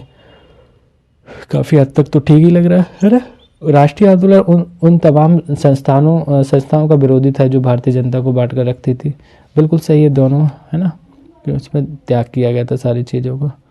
हम 66 क्वेश्चन नंबर देखते हैं। B.R. अम्बेडकर द्वारा प्रकाशित समाचार पत्र मुख्य नायक किस वर्ष में था? तो मुख्य नायक किस वर्ष में था? ये अम्बेडकर द्वारा लाया था, मराठी भाषा में था। भाषा पहुँचे जो मुख्य नायक था समाचार का पत्र, वो 31 जनवरी 2020 को प्रारंभ किया गया था। ये मराठी भाषा में प्रकाशित था। 67 क्वेश्चन नंबर देखते हैं। निम्नलिखित कथनों पर विचार करना कि अंग्रेज डच के बाद भारत आए। ईस्ट इंडिया कंपनी की स्थापना डच ईस्ट इंडिया कंपनी से पूर्व हुई थी। 67 का यहाँ पे आपका सी हो जाएगा। इस दोनों इज राइट, क्योंकि यहाँ पे जो ईस्ट इंडिया कंपनी की स्थापना डच इंडिया ईस्ट कंपनी से पूर्व हो गई थी और अंग्रेज डच के बाद भारत आए थे। क्योंकि जो भारत में यूरोपियों के आने के क्रम में सर्वप्रथम डच थे, फिर अंग्रेज थे, फिर डेनिश थे, फिर फ्रांसीसी थे। और अंग्रेज ईस्ट इंडिया कंपनी की स्थापना 1680 ईस्वी में तथा डच इंडिया कंपनी की स्थापना 1602 में हुई थी। तो इस टाइप से दोनों हो रहे थे, बट आपका यहाँ दोनों ही तो। चलिए क्वेश्चन नंबर 78 की बात करते हैं। 68 सॉरी, हाँ। निम्नलिखित में से किस वायसराय के समय सर रिचर्ड स्टैजी की अध्यक्षता में प्रथम अकाल आयोग का गठन किया गया था? तो प्रथम जो अकाल आयोग था वो आपका लॉर्ड रिटन के समय आता। तो लॉर्ड रिटन के समय रिचर्ड स्टैजी की स्थापना में प्रथम अकाल आयोग का गठन किया गया था। इसकी स्थापना वर्ष 1880 ईस्वी में हुई थी। इस आयोग का उद्देश्य सरकार की अकाल एवं राहत संबंधी नीति निर्धारित किया गया था। इसमें वर्ष 1908 में सेवा सदन की स्थापना किसके द्वारा की गई थी? सेवा सदन की हम बात करेंगे, ये हो जाएगा। इसको बहराम मालाबारी के द्वारा इनको 1908 में इसकी स्थापना की गई थी। 70 क्वेश्चन नंबर देखते हैं और हम लोग 50% पेपर को कवर कर लिया। 1 अगस्त 1920 को असहयोग आंदोलन प्रारंभ किया गया। इस आंदोलन से असंतुष्ट होकर निम्नलिखित में के नेताओं ने कांग्रेस छोड़ दिया था। तो किसने छोड़ा था कांग्रेस? उपरोक्त सभी ने, एनी बेसेंट ने, बिपिन चंद्र, मोहम्मद अली जिन्ना, सब ने ही छोड़ दिया था, है ना, क्योंकि ये सब आंदोलन से अंतुष्ट होकर बिपिन चंद्र पाल, एनी बेसेंट, मोहम्मद अली जिन्ना सभी ने कांग्रेस छोड़ दिया। 12 फरवरी 2022 को चोरी चोरा कांड में आहत होकर गांधी जी द्वारा असहयोग आंदोलन से स्थगन। क्वेश्चन नंबर 71 में लिखा कि अखिल भारतीय किसान सभा का प्रथम अधिवेशन वर्ष 1936 में किसकी अध्यक्षता में किया गया? तो देखिए, अखिल जो भारतीय किसान सभा थी उसका जो प्रथम अधिवेशन हुआ था 1936 में। एक तो क्वेश्चन ये बन गया। दूसरा ये पूछा कि ये किसकी अध्यक्षता में किया गया था। तो यहाँ पे स्वामी सहजानंद लगाएंगे हम, कि मोस्टली ये आपके जितने भी किसान सभा आएंगे स्वामी सहजानंद के अधिवेशन में। और इसके जो महासचिव थे वो एन.जी. रंगा थे। तो ये 2 लोग थे, एन.जी. रंगा महासचिव थे, आपके ये स्वामी सहजानंद यहाँ के इन्होंने अध्यक्षता की थी। क्वेश्चन नंबर 72 लिखा है कि निम्नलिखित घटनाओं पर विचार करना है, उनको कालानुसार व्यवस्थित भी करना है। साइमन कमीशन दिया गया, पूना पैक्ट दिया गया, द्वितीय गोलमेज सम्मेलन दिया, जलियांवाला बाग दिया गया। तो आप कुछ तो इसमें से याद आ रहा होगा ना, जलियांवाला बाग है, जैसे द्वितीय गोलमेज सम्मेलन है। तो इनके अकॉर्डिंग हम अपना सेट कर लेंगे आंसर क्या, ये वाला हो जाएगा, क्योंकि पहला आपका जलियांवाला बाग, फिर आपका पूना पैक्ट। तो हम बात करें जलियांवाला बाग तो 1919 में हुआ था। साइमन कमीशन का गठन 1927 में होता है फिर, ठीक है। फिर आता द्वितीय गोलमेज सम्मेलन तो आपका 1931 में होता है। पूना पैक्ट की बात करेंगे तो 1932 में। तो इस टाइप से सारी चीज़ें आपकी सीक्वेंस से मैच हो जाएंगी। 4 1 3 2 is answer B. Okay, next question number 73 देखते हैं। पुस्तकें दी गई हैं और उनके लेखक है, पूछा कि सुमेलित नहीं है वो बताना हमें। तो कौन सा सुमेलित नहीं है बताना है। बंच ऑफ ओल्ड लेटर्स, क्या ये जवाहरलाल नेहरू की है? हाँ, ये सही है, जवाहरलाल नेहरू की bunch of old letters. Life divines तो अरविंद घोष, ये भी सही है। इंडियन फिलोसफी अलेक्जेंडर एप, नहीं ये गलत है। इंडियन जो फिलोसफी है वो अलेक्जेंडर एच की नहीं है, ये आपकी किसकी है? डॉक्टर राधा कृष्ण जी की ये पुस्तक है। ओके, और द रिडल्स इन हिंदुइज्म तो वी आर अम्बेडकर था। The riddles of in Hinduism तो वी आर अम्बेडकर, क्योंकि जो अलेक्जेंडर जैसे लिया इंडियन, इनकी दूसरी पुस्तक थी इंडिया एंड इंडियन मिशन, वो आपकी अलेक्जेंडर डफ की थी। और इंडियन मिशन फिलोसफी किसकी? डॉक्टर राधा कृष्ण की थी। चलिए नेक्स्ट क्वेश्चन नंबर हम 74 की बात करते हैं। 74 में लिखा है कि निम्न में से किस भारतीय नेता ने मार्ली मिंटो सुधार भारत जो परिषद अधिनियम 1919 को तैयार करने में विशेष भूमिका निभाई थी? तो विशेष भूमिका किसने निभाई थी यहाँ पे? अब भी हो जाएगा, गोपाल कृष्ण गोखले की बहुत ही विशेष भूमिका रही थी, क्योंकि जो भारत परिषद अधिनियम 1909 जो बना था उसमें, क्योंकि इन्होंने क्या किया था, ये 1906 में ही इंग्लैंड में जाकर 1909 के मार्ले मिंटो सुधार था, इनमें विशेष इन्होंने भूमिका वहाँ जाके निभाई थी। मार्ले मिंटो अधिनियम वर्ष 1909 में पारित हुआ था। इस अधिनियम द्वारा मुसलमानों के लिए एक अलग निर्वाचन क्षेत्र तथा सांप्रदायिक के प्रतिनिधित्व का प्रावधान किया गया था। तो क्षेत्र भी अलग कर दिया गया था और जो सांप्रदायिक प्रतिनिधित्व जो चुनाव था वो भी हो गया था। 75 क्वेश्चन नंबर देखते हैं। पूछा कि सिद्धांत सम्मिलित नहीं है और सिद्धांत दिया गया, उनके प्रतिपादक कौन थे? कुछ जो चीज़ें सिद्धांतिक थी उनके बारे में। तो चलिए देखते कौन सा है। क्या जो बेकर था वो एन किल्डार के द्वारा दिया गया था, सही है, प्रतिपादक यही थे। Zero base budgeting Peter Pyhrr के द्वारा दिया गया था, भी सही है। और क्षतिपूरक राजकोषीय सिद्धांत एडोल्फ वैगनर का नहीं था, क्योंकि जो क्षतिपूरक आपका राजकोषीय सिद्धांत था वो आपका जॉन मैनार्ड का था। किसका था? John Maynard Keynes full name था इनका। और आपका टॉबिस टैक्स होगा वो जेम्स टॉबिन का भी, तो सही है। ऑप्शन नंबर यहाँ पे हमारा सी हो गया था। कौन सा हुआ था? सी ऑप्शन राइट था, मतलब यहाँ पे सुमिलित नहीं था तो सी नहीं था। क्वेश्चन नंबर 76 की बात करते हैं। 76 में लिखा है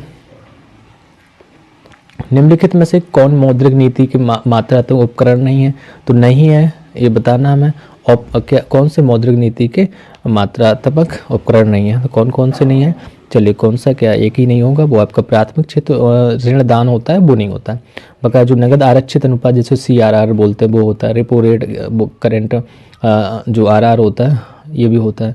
खुले बाजार की प्रक्रिया जैसे OMOS कहते हैं, इनकी करंट की थोड़ी वैल्यू देख लेना आप। CRR करंट में क्या है, RR क्या है, क्योंकि ये सारी चीज़ें पूछ दी जाती हैं कि जो प्राथमिक क्षेत्र जो ऋणदान मौद्रिक नीति का गुणात्मक उपाय है, किसका गुणात्मक उपाय है, इसमें क्या पूछा था, मात्रात्मक, तो इस वजह से ये नहीं होगा। तो जो प्राथमिक क्षेत्र है वो PSL है, वो आपका गुणात्मक है। गुणात्मक और भी उपाय जैसे अन्य आपके सीमांत जो निर्धारण है MR होता है, वो भी गुणात्मक होता है। साख या ऋण मापदंड होता है निर्धारण, ये साख स्वीकृतिकरण योजना, ये सारी चीज़ें SHG, ये बैंकिंग लिंकिंग, विभेदन ब्याज योजना, DRI, नैतिक दबाव, ये सब आते हैं आपके। 77 क्वेश्चन नंबर देखते हैं। 77 में लिखा है वसूली या अधिप्राप्ति मूल न्यूनतम समर्थन मूल है, मूल से है, किससे, तो वसूली या अधिप्राप्ति मूल जो न्यूनतम समर्थन मूल से हमें बताना, तो किससे रिलेटेड है। 77 का ऑप्शन इस D हो जाएगा, बराबर या उससे अधिक हो सकता है किंतु कम नहीं। क्योंकि जब बाजार में अनाजों के दाम गिर रहे होते हैं तो सरकार न्यूनतम समर्थन मूल्य पर किसानों से अनाज खरीद कर उनके हितों की रक्षा करने के लिए सारी चीज़ें वो करती है। यह एक प्रकार का क्या है कि बीमा कीमत होती है ना। इसकी घोषणा सरकार फसल बोने से पहले ही कर देती है कि इस टाइप का इसका जो रेट है ये रहेगा। वसूली या अधिप्राप्त मूल वह मूल है जिसकी घोषणा सरकार रबी तथा खरीफ के फसल के समय करती है और इसी मूल पर सरकार अनाज खरीदती है। वसूली मूल की घोषणा बुवाई के बाद कटाई के समय की जाती है। यह MSP के बराबर या उससे अधिक हो सकती है किंतु कम नहीं।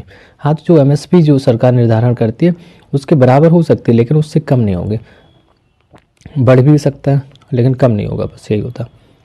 क्वेश्चन नंबर 78 पर पहुँच गए हैं। 78 देखता है किसी देश की अर्थव्यवस्था की जो विकासमान स्थिति में GDP में किस क्षेत्र का योगदान निश्चित रूप से बढ़ेगा। तो GDP में किसका बढ़ेगा भाई, तृतीय क्षेत्र का बढ़ेगा, जिसमें हम औद्योगिक चीज़ों को देखेंगे, है ना।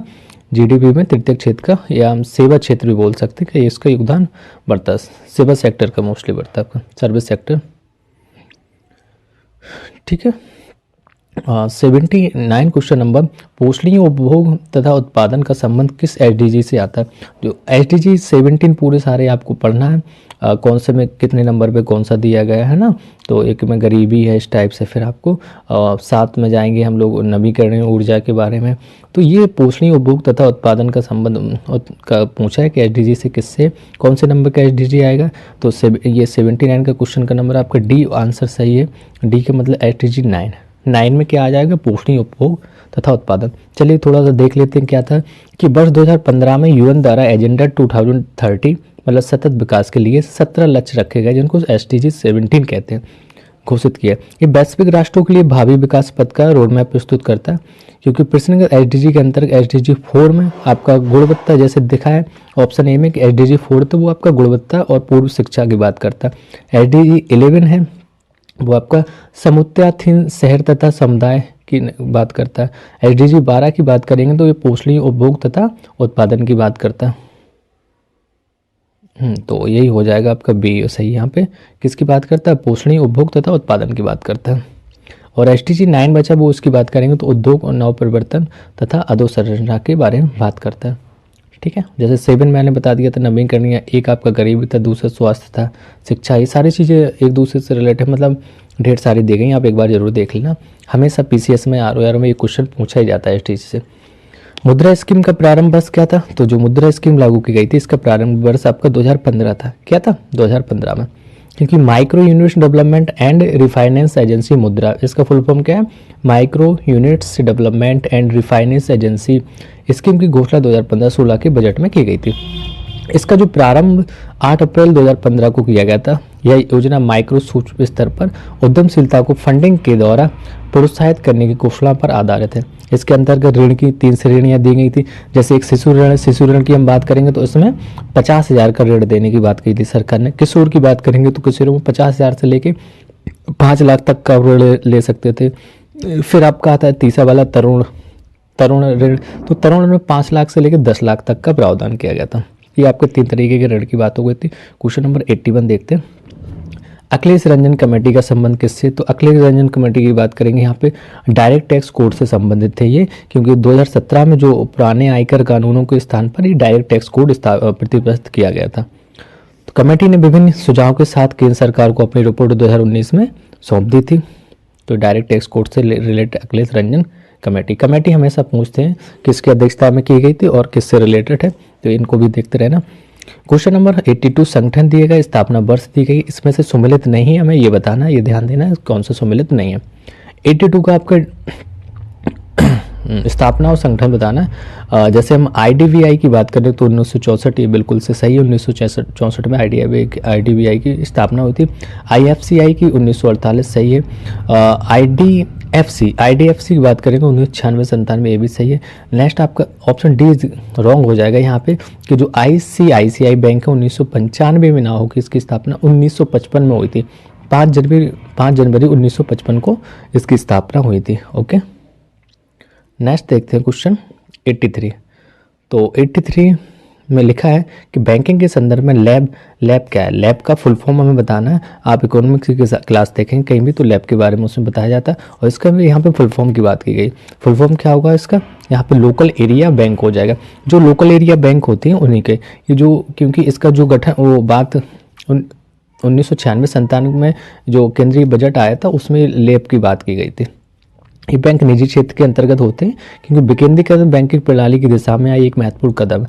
क्यों लोकल एरिया में जो नेटवर्किंग करना, बैंकिंग खोलना, ये सारी चीज़ें तो बहुत इंपॉर्टेंट है। नचिकेता मूर समिति की बात करेंगे तो ये 2014 में की अपनी रिपोर्ट में लैब के विस्तार को वित्तीय समावेश हेतु आवश्यक माना था। तो नचिकेता जो रिपोर्ट आई थी उन्होंने भी इसको बहुत इंपॉर्टेंट माना था। क्वेश्चन नंबर 84 देखते हैं। 84 में लिखा है कि बर्गसन मापदंड, जो बर्गसन मापदंड है इससे किससे संबंधित है। तो बर्गसन मापदंड आपका हो गया कल्याण अर्थशास्त्र। किससे, कल्याण अर्थशास्त्र। प्रोफेसर जो बर्गसन ने सर्वप्रथम अपने लेख में a reformulation of certain spectrum of welfare economics मैंने सामाजिक कल्याण फलन की बात की थी। इस प्रतिपादन के आधार पर उत्पादन तथा विनिमय की अनुकूलतम दशाएं, अधिकतम कल्याण के लिए आवश्यक दशाएं स्वीकार की जाती हैं। नेक्स्ट क्वेश्चन नंबर देखते हैं 85 क्वेश्चन नंबर में क्या लिखा है। 85 क्वेश्चन लिखा है कि ऋण की सीमाओं में परिवर्तन करना साख नियंत्रण की कौन सी रीति के प्रयोग द्वारा संभव है।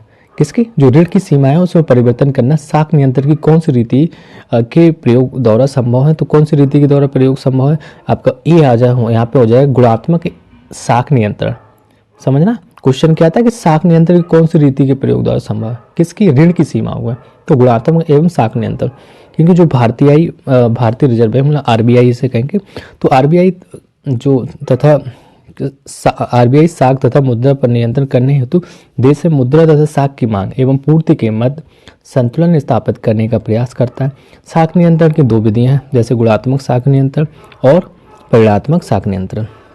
ये ऋण की सीमाओं में परिवर्तन करना साख नियंत्रण की गुणात्मक साख नियंत्रण विधि द्वारा संभव ये होता है आपका। नेक्स्ट क्वेश्चन की बात करेंगे 86 में लिखा है कि शामिल नहीं है, गलत बताना फिर से हमें कि जो सारी चीज़ें आपकी दी गई जैसे कोयला उर्वरक हो गया, रसायन रिफाइनरी उत्पादन, कच्चा तेल सीमेंट हो गया, तो इसमें से कौन से भारत के कोर क्षेत्र में शामिल नहीं। तो भारत के कोर क्षेत्र मतलब वो होते हैं जो इंपॉर्टेंट चीज़ें हैं, मतलब बिल्कुल से हाँ यहाँ पे अच्छे से पाई ही जाती हैं, और यहाँ पे शामिल नहीं है तो कौन सा नहीं है, केवल यहाँ पे दो वाला मतलब रसायन नहीं है ना। कोयला उर्वरक क्षेत्र भी है, रिफाइनरी उत्पादन भी है, कच्चा तेल सीमेंट है, लेकिन रसायन केमिकल चीजेस नहीं है। तो ये भारत में जो 8 कोर सेक्टर हैं, कितने हैं 8, जैसे कोयला का हो गया, कच्चा तेल हो गया, प्राकृतिक गैस हो गई, रिफाइनरी उत्पाद हो गया, उर्वरक हो गया, इस्पात हो गया, सीमेंट हो गया, विद्युत हो गई, लेकिन क्या रसायन की बात यहाँ पे नहीं की गई, तो इस वजह से रसायन इसमें शामिल नहीं है। नेक्स्ट क्वेश्चन देखते हैं, क्वेश्चन नंबर 87 में लिखा है कि निम्नलिखित पर विचार करना, उपरोक्त में से कौन से निरूपांतरित तने के उदाहरण हैं। तो रूपांतरित तने के उदाहरण कौन कौन से हैं, जैसे अदरक दिया गया, लेली दिया गया, हल्दी, प्याज, ये सारी चीज़ें दी गई हैं। तो उसमें से कौन सा ऑप्शन इस डी हो जाएगा, सारी चीज़ें हैं, है ना। डी में मतलब उपरोक्त सभी मतलब अदरक भी है, लेली भी है और हल्दी, प्याज, क्योंकि ये एक जड़ के रूप में ही रहते। तना पौधे का वह भाग है जो प्रकाश की वृद्धि करता है या पिंकुर से विकसित होता है और पौधे का प्रहोर तंत्र बनाता है। तो इस सभी से रूपांतरित तने के उदाहरण, ये सब क्या ऊपर की ओर ग्रोथ करते हैं। 88 क्वेश्चन नंबर देखते हैं, निम्नलिखित पर विचार करना है कि उपरोक्त में से कौन से सही सुमेलित हैं। तो कौन से सही सुमेलित हैं, थैलोफाइटा दिया गया, स्पाइरोगाइरा दिया गया, ब्रायोफाइटा दिया गया, मॉस और टेरिडोफाइटा, ये फर्न, ये सारी चीज़ें दी गई। ऑप्शन डी इज राइट है यहाँ पे, क्योंकि सारे सही हैं। जो थैलोफाइटा उसको हम स्पाइरोगोइरा भी कहते हैं, मतलब उसी से रिलेटेड है आपका। ब्रायोफाइटा मॉस से, और टेरिडोफाइटा आपका फर्न से रिलेटेड है। 89 क्वेश्चन नंबर 89 नंबर में लिखा सुमेलित है बताना है। अब माइटोकॉन्ड्रिया की खोज क्या अल्टमैन ने की थी, और प्रोटीन की फैक्ट्री राइबोसोम्स होता है, केंद्र की खोज रॉबर्ट ब्राउन ने। तो इसमें सभी सही दिए गए हैं, क्योंकि आपको पता ही होगा कि बचपन से पढ़ते आ रहे हैं कि माइटोकॉन्ड्रिया की खोज अल्टमैन ने की था। प्रोटीन की फैक्ट्री की खोज प्रोटीन जो राइबोसोम में पाया जाता है केंद्र की खोज रॉबर्ट ब्राउन ने किया था। तो माइटोकॉन्ड्रिया की जो उसको खोज की थी उन्होंने वो 1886 में की थी, जो से हम क्या है कोशिका का ऊर्जा गृह भी कहते हैं, पावर हाउस ऑफ सेल्स का कहते हैं। ठीक है, राइबोसोम्स आरएनए तथा प्रोटीन के बने होते हैं। इसका जो प्रमुख कार्य है वो प्रोटीन का संश्लेषण करना। इसे प्रोटीन की फैक्ट्री भी कहा जाता है राइबोसोम्स को। और केंद्र की खोज की बात करेंगे तो ये 1831 में इसकी रॉबर्ट ब्राउन ने की थी। ओके, नेक्स्ट क्वेश्चन नंबर 90 पे हम लोग देखते हैं क्या। तो ढेर सारे क्वेश्चन सभी पढ़े हुए, बाकी सबको कवर करना है। क्वेश्चन नंबर 90 में लिखा है बाजार में ENO के नाम से बिकने वाला एंटासिड होता है। तो ENO आपने सुना होगा कि ENO ले लो जाके, है ना। तो ये किससे बना होता है, इसका एंटासिड होता क्या होता है, वो आपका मैग्नीशियम एल्वा होता है। क्या होता है, मैग्नीशियम एल्वा। ठीक है, इसका रासायनिक सूत्र की बात करें तो MgOH का होल ट्वाइस MgCO3 3H2O होता है, या पेट की अम्लता एवं गैस को दूर करने में सहाय करता है। इनो जैसे बोलते हैं ना, इनो ENO वही चीज़ है आपका। ओके, नेक्स्ट क्वेश्चन 91 निद्रा रोग या स्लीपिंग सिकनेस जैसे कहते हैं, एक नामक बीमारी है, या ये किससे होती है। तो सिकनेस आप देखेंगे एक ये प्रोटोजनत, ऐसे हम निद्रा रोग भी कहते हैं, स्लीपिंग सिकनेस नामक कहते हैं। यह एक परजीवी है। कैसी है, ये परजीवी है। तो परजीवी की कैसे आएगा, जो सीसी में मक्खी होती है ना, उनके द्वारा शरीर में जो आश्रय लेता है, इन मक्खियों को काटने से रोगाणु शरीर में प्रवेश कर जाता है। ये आपका प्रोटोजुआ हो जाएगा, मतलब परजीवी प्रोटोजुआ होते हैं, वो परजीवी होते हैं। 92 क्वेश्चन नंबर 92 में लिखा है CT स्कैन या कंप्यूटर टोमोग्राफी एक्सरे परीक्षण में कौन सी किरणें प्रयोग में लाई जाती हैं। तो एक्सरे परीक्षण में कौन सी किरणें लाई जाती है, एक्स किरणें लाई जाती है ना। तो CT स्कैन में जो होता है उसको एक्स किरणों का यूज किया जाता है। इसके द्वारा शरीर के अंदरूनी अंगों को देखा जाता है, रोगों का पता लगाया जाता है। हम समझ सकते हैं इसकी CT स्कैन क्या।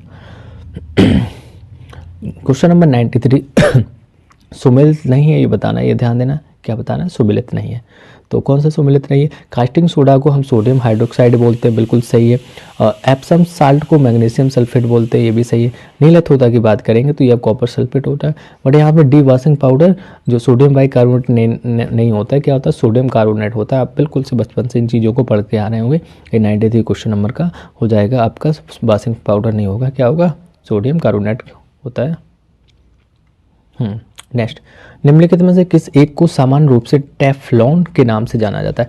टेफ्लॉन के नाम से किसको जाना जाता है, 94 में बताना है। तो C option is right. Polytetra जो फ्लोरो एथिलीन, इसको टेफ्लॉन के नाम से भी जानते हैं। किसको जानते हैं, पॉलीटेट्रो एथिलीन के। ठीक है, इसका उपयोग है वो चिकनी वाली कढ़ाई होती ना, चिपकने वाली कढ़ाई के निर्माण में होता है। 95 क्वेश्चन नंबर, मानव के संपूर्ण शरीर या अंगों में असमानता या विकृत का पूर्णतः सही पता लगाने हेतु निम्नलिखित में से किसका प्रयोग किया जाता है। तो मानव के शरीर में अगर कोई विकरागता है, उसको हमें पता लगाना है, विकृति है, तो किससे हो जाए, तो मैग्नेटिक रेजोनेंस इमेजिंग से किया जाता है। ठीक है, किससे, मैग्नेटिक रेजोनेंस इमेज से इसको पूरा पता लगाया। तो मैग्नेटिक रेजोनेंस इमेज से MRI ऐसे कहते हैं। क्या कहते हैं, MRI। तो आपने सुना होगा ना कि MRI कराएं, तो वही आपका होता है मैग्नेटिक रेजोनेंस इमेजिंग। एक फुल फॉर्म भी पूछा जा सकता है, उसे पता करना। ऑटो एनालाइजर्स की बात करेंगे, जो ऑप्शन बी में दिया गया, इसको ग्लूकोज, यूरिया, कोलेस्ट्रॉल आदि की जांच होती है। तो ऑटो एनालाइजर बोलेंगे तो वो ग्लूकोज का पता लगाएगा, और यूरिया का और कोलेस्ट्रॉल का। इलेक्ट्रोकार्डियोग्राम की बात करें तो जो ये हृदय की विकृतियों को पता लगाने के लिए होता है। नेक्स्ट क्वेश्चन नंबर हम बात करते हैं 96 की। 96 में लिखा है कि सुमेलित नहीं है, फिर से इसमें भी सुमेलित नहीं बताना। तो संस्थान दिए गए, स्थल दिए गए, तो 4 हैं, उसमें से 1 नहीं होगा, 3 सही हो गए। तो 96 में हम देखेंगे सेंट्रल लेप्रोसी इंस्टीट्यूट्स, तो आपने पढ़ा था लेप्रोसी इंस्टीट्यूट्स आपका आगरा में है, यूपी स्पेशल में है ना। राष्ट्रीय मानसिक विकलांग संस्थान, राष्ट्रीय मानसिक विकलांग संस्थान हैदराबाद में, बिल्कुल सही है। उच्च रक्षण पशु रोग प्रयोग कहाँ संस्थान है ये, तो भोपाल में। बट ऑप्शन यहाँ डी आपका जो राष्ट्रीय दृष्टिहीन संस्थान है वो कहाँ है, नई दिल्ली में ना हो, कहाँ पे, देहरादून में, ये आपका देहरादून में, ठीक है। तो इस वजह से यहाँ पर ऑप्शन डी हो जाएगा।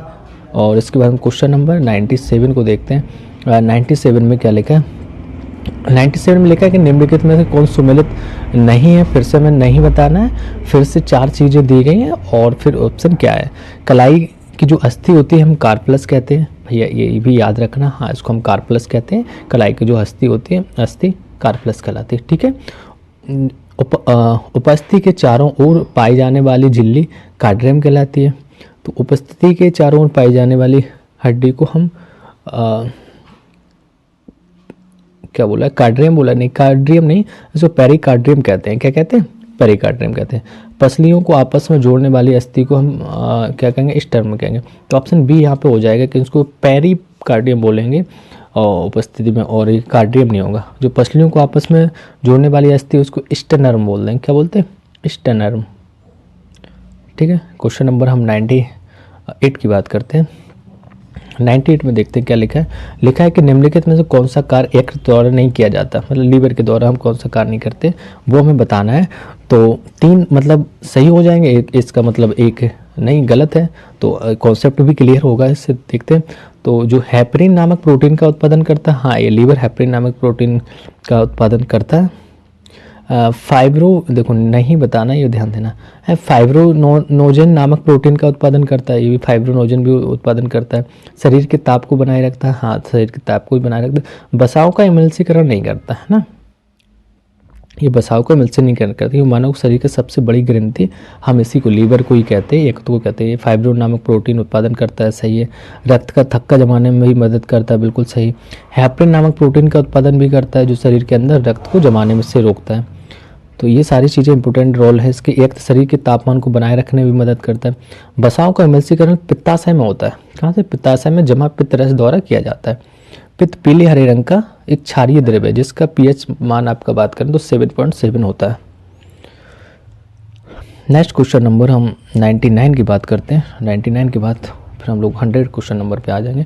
निम्नलिखित में से कौन सा एक जठर रस में नहीं पाया जाता, तो ध्यान देना कि जठर रस में नहीं पाया जाता, ये हमें बताना है। तो 99 क्वेश्चन नंबर का आपका डी हो जाएगा। ट्रिप्सिन नहीं पाया जाता, रेनिन पाया जाता, पेप्सिन पाया जाता है, हाइड्रोक्लोरिक एसिड अम्ल मतलब एसिड ही बोलेंगे, सब पाए जाते, बट आपका ट्रिप्सिन नहीं पाया जाता। क्या नहीं पाया जाता, ट्रिप्सिन।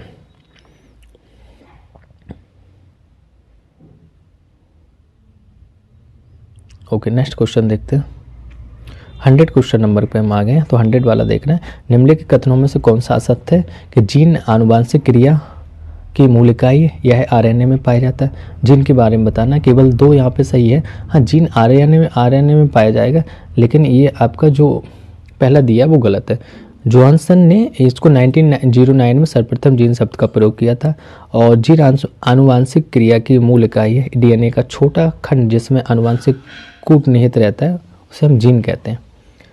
अब थोड़ा सा इसमें रीजनिंग के क्वेश्चन आ गए होंगे। अब रीजनिंग को देखते हैं फटाफट से, और थोड़ा सा स्पीड से इनको चलेंगे, क्यों जल्दी से जल्दी कवर कर लें। ये डायरेक्शन का क्वेश्चन है। रवि ने पूर्व की ओर चलना प्रारंभ किया, 1 किलोमीटर चलने के उपरांत वह दक्षिण की ओर मुड़ जाता है। बहुत आराम से आप डायरेक्शन बनाएंगे। मैंने कहा ऊपर नॉर्थ, नीचे साउथ और ईस्ट वेस्ट आप देख लेंगे इस साइड में। और ऑप्शन आपका यहाँ पे बी हो जाएगा, सीधा सा आप फिगर बनाए। टाइम लगेगा इसमें, तो आप आराम से कर सकते हैं। तो क्या निकल के आए ऑप्शन आपका, आपको टाइम रहेगा, आप इसको स्टॉप करके आराम से देख सकते हैं, ऑप्शन बी निकलेगा, ठीक है। नेक्स्ट क्वेश्चन देखते हैं। 102 नंबर का क्वेश्चन के निश्चित कूट भाषा में 15, 7, 8, 9 लिखा है, फिर अल्फ़ाबेट दिए गए इस टाइप से और लिखा है। तो पहले हमने बताया कि जितने भी नंबर्स हैं उनको हम क्या करेंगे, कोडिंग करेंगे, नंबरिंग करेंगे, क्या गया कौन से नंबर्स पे आ जाते हैं। फिर उसके बाद एक नंबर बनाना है, एक नंबर से इससे क्या बनेगा, तो उससे रिलेटेड जो वर्ड निकलेंगे उसको निकाल लेंगे, है ना। एक्स की वैल्यू क्या है, कौन सा नंबर आ रहा है।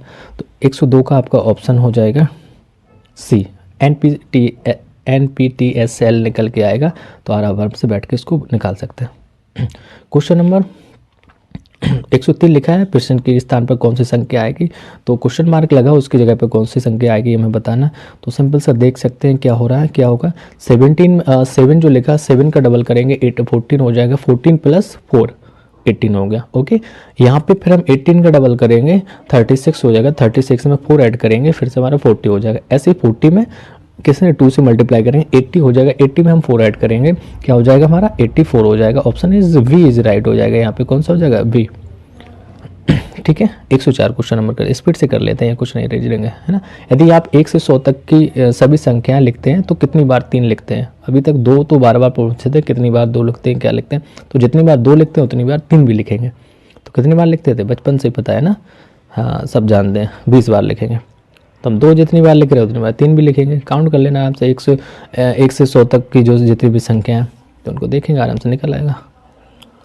क्वेश्चन नंबर 105 देखते हैं। निम्नलिखित श्रृंखला को सही विकल्प द्वारा पूर्ण कीजिए। तो हमें देखना है कौन सा सीरीज इसमें फॉलो हो रही है।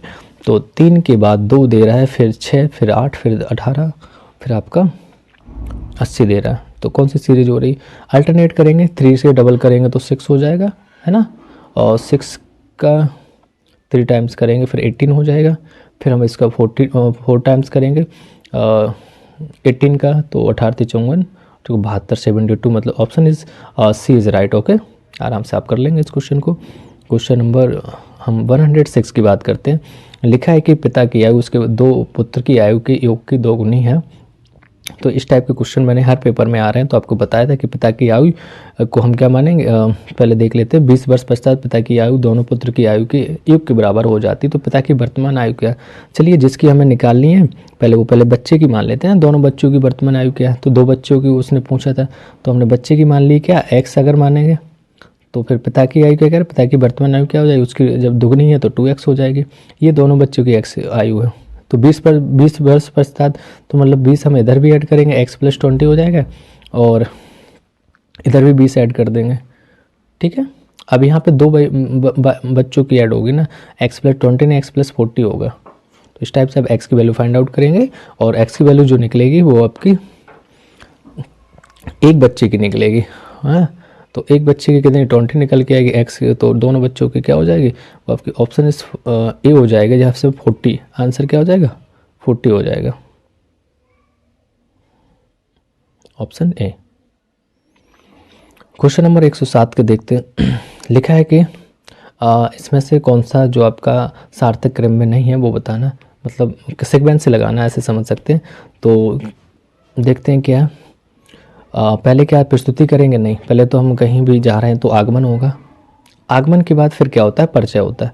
तो हम 3-5 को फॉलो करते हैं, आगमन फिर परिचय हो जाएगा, फिर उसके बाद क्या करेंगे फिर प्रस्तुति करेंगे किसी चीज़ को जो भी ले गए, फिर आपकी चर्चा होगी, फिर आपकी संस्तुति होती। तो ऑप्शन ए हो जाएगा, यहाँ पे क्या हो जाएगा ऑप्शन ए। इस सारी चीज़ें इस टाइप से आप मैच कर सकते हैं। ठीक है, नेक्स्ट क्वेश्चन देखते हैं। क्वेश्चन नंबर 108 और 108 पे हम लोग पहुंच गए। उसे चुनिए जो अन्य 3 से भिन्न है। तो कौन सा भिन्न है, तो मैच द फॉलोइंग, आपको उस टाइप का क्वेश्चन से डिफरेंशिएशन देखना है। तो ऑप्शन ए इज यहाँ पे सही है। ए में 398 लिखा है क्योंकि ये इनका अगर सम कर रहे हैं तो 20 नहीं हो रहा है, इसका सम 20 हो रहा है, बकाया सबका सम करके देखेंगे तो वो आपका 21 हो रहा है। तो इस वजह से ऐसे भी क्वेश्चंस रहते हैं, ध्यान देना है, टाइप ऑफ क्वेश्चन देखना है जो मैं मुँह से बोल रहा हूँ, आप लोग सुन के समझ सकते हैं क्या है। निम्नलिखित सब में से कौन सा इसमें नहीं है, तो कौन सा नहीं है, जैसे आँख, दांत, कान और टुड्डी दिया गया है, तो कौन सा नहीं होगा, डी नहीं होगा ना, टुड्डी अलग हो गया, डिफरेंस दिख रहा है, आँख, नाक, दांत तो सारी चीज़ें पता ही है ना।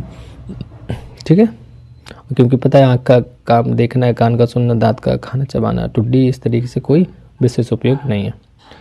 Okay, next question number 110। A B C अमीर है, ए बी है, ए है वो बी से अमीर है, सी ए से अमीर है, डी सी से अमीर है, तो ई सबसे ज़्यादा अमीर है। तो अगर इसी क्रम में बैठाया गया तो किसका स्थान मध्य में होगा, तो हमें देखना है मध्य में कौन सा होगा। तो आप सीधा सीधा डिफरेंस देखेंगे यहाँ पे, कैसे कैसे बी से अमीर कौन है, ए है, क्योंकि उसने लिखा ए बी से अमीर है। फिर ए से अमीर कौन है, ए से अमीर सी है ना। तो हम ऐसा ही यहीं पे कर देंगे, ए से अमीर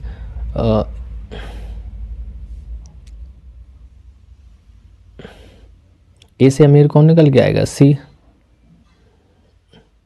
ए से अमीर सी निकल के आएगा। फिर सी से अमीर कौन सा है, डी है। तो बीच का पूछा उसने, कौन सा आएगा बीच में आपका, डी सी ही आएगा ना, हाँ, option C is right. Okay, चलिए नेक्स्ट देखते हैं।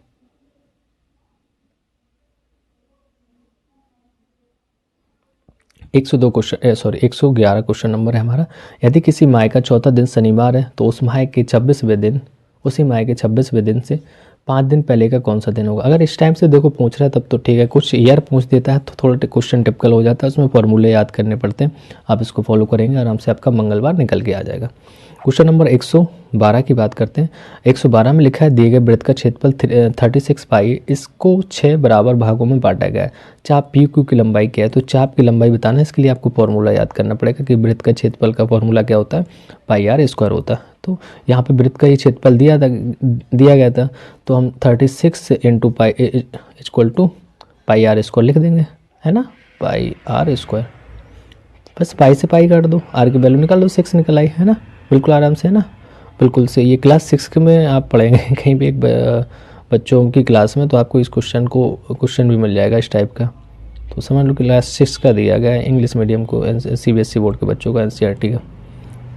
तो ठीक है, ऑप्शन क्या हो जाएगा यहाँ पे, पाई की वैल्यू 6 आ गई, तो फिर उसने पूछा था और तो रेडियस फाइंड करना था। रेडियस तो आपकी यही निकल आई, तो डी दिया गया 2 पाई निकलेगा। क्या पूछा था, तो पी चाप की लंबाई बताना है। तो वृत्त की परिधि क्या था, वृत्त की परिधि का एक फॉर्मूला होता है 2 पाई आर, तो 2 पाई आर है, तो उसी से हम इसको सॉल्व करेंगे, आराम से आपका निकल के आएगा, जो आंसर आएगा 2 पाई आएगा। क्या आएगा, 2 पाई आ जाएगा। क्वेश्चन नंबर 13 देखते हैं, 113। एक परीक्षा में एक छात्र को सफल होने के लिए 45% अंक प्राप्त करने होते हैं, केवल वह 50 अंक प्राप्त करता है, तो और 4 अंकों से असफल हो जाता है, तो अधिकतम अंक क्या थे। तो अधिकतम अंकों की बात करने में इस टाइप के क्वेश्चन को आप समझ के लगाना है, क्योंकि गलत नहीं करना। वो सीधा कह रहा है कि 4 अंकों से फेल हो गया और हम 50 + 4 कर देंगे, 54 बराबर 50% हो जाएगा कि नहीं। उसने कहा है अकॉर्डिंग टू क्वेश्चन देखना है कि 45% हो जाएगा।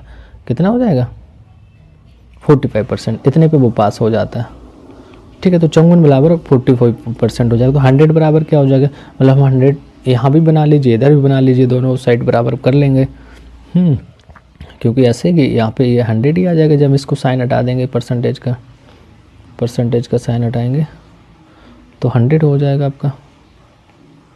ठीक है, तो आराम से आप फाइंड आउट कर लेंगे। अब ऑप्शन यहाँ का, इसमें आपका आंसर जो निकल के आएगा 113 का आपका ऑप्शन हो जाएगा बी, 120 निकल गया है। क्या आएगा, 120 आ जाएगा।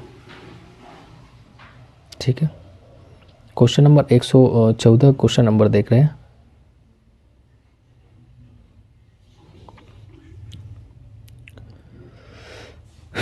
इसके बाद यूपी स्पेशल आएगा। वित्तीय स्थिरता एवं विकास परिषद की स्थापना दिसंबर 2010 में हुई थी, इसका अध्यक्ष कौन था। तो वित्तीय जो स्थिरता विकास परिषद है, इसके अध्यक्ष जो स्थापना दिसंबर 2010 में हुई थी, अध्यक्षता किसने की थी, ये पूछा गया आपको।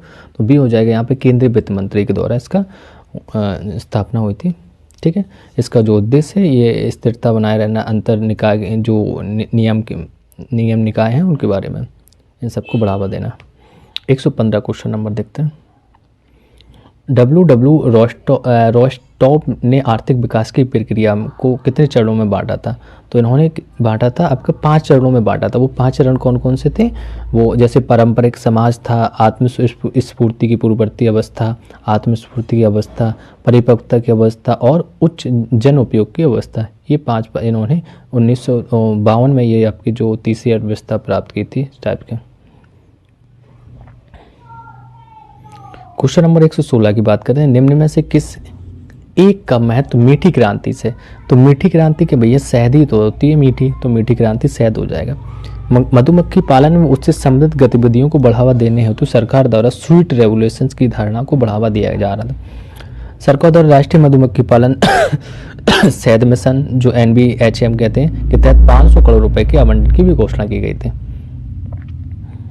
117 क्वेश्चन नंबर देखते हैं। पूसा रूबी निम्न में से किस एक की उत्तम किस्म है। तो पूसा रूबी बताना आपको किसकी है, टमाटर की है। तो पूसा रूबी की बात करेंगे, ये टमाटर की एक अच्छी किस्म की, उत्तम किस्म की हम बोल सकते हैं कि ये वैरायटी है। अरक्का की बात करेंगे, जो अरक्का दिया गया, तो अरक्का आपके एक विकास तथा पूसा अर्ली डवार्फ आदि में भी टमाटर किस में है? अरक का विकास हो गया है और पूसी अर्ली डवार्फ हो गए, सब टमाटर की किस में है? 118 क्वेश्चन नंबर देखना। 118 क्वेश्चन नंबर लिखा है कि निम्नलिखित पर विचार करना। वर्ष 2011 की जनगणना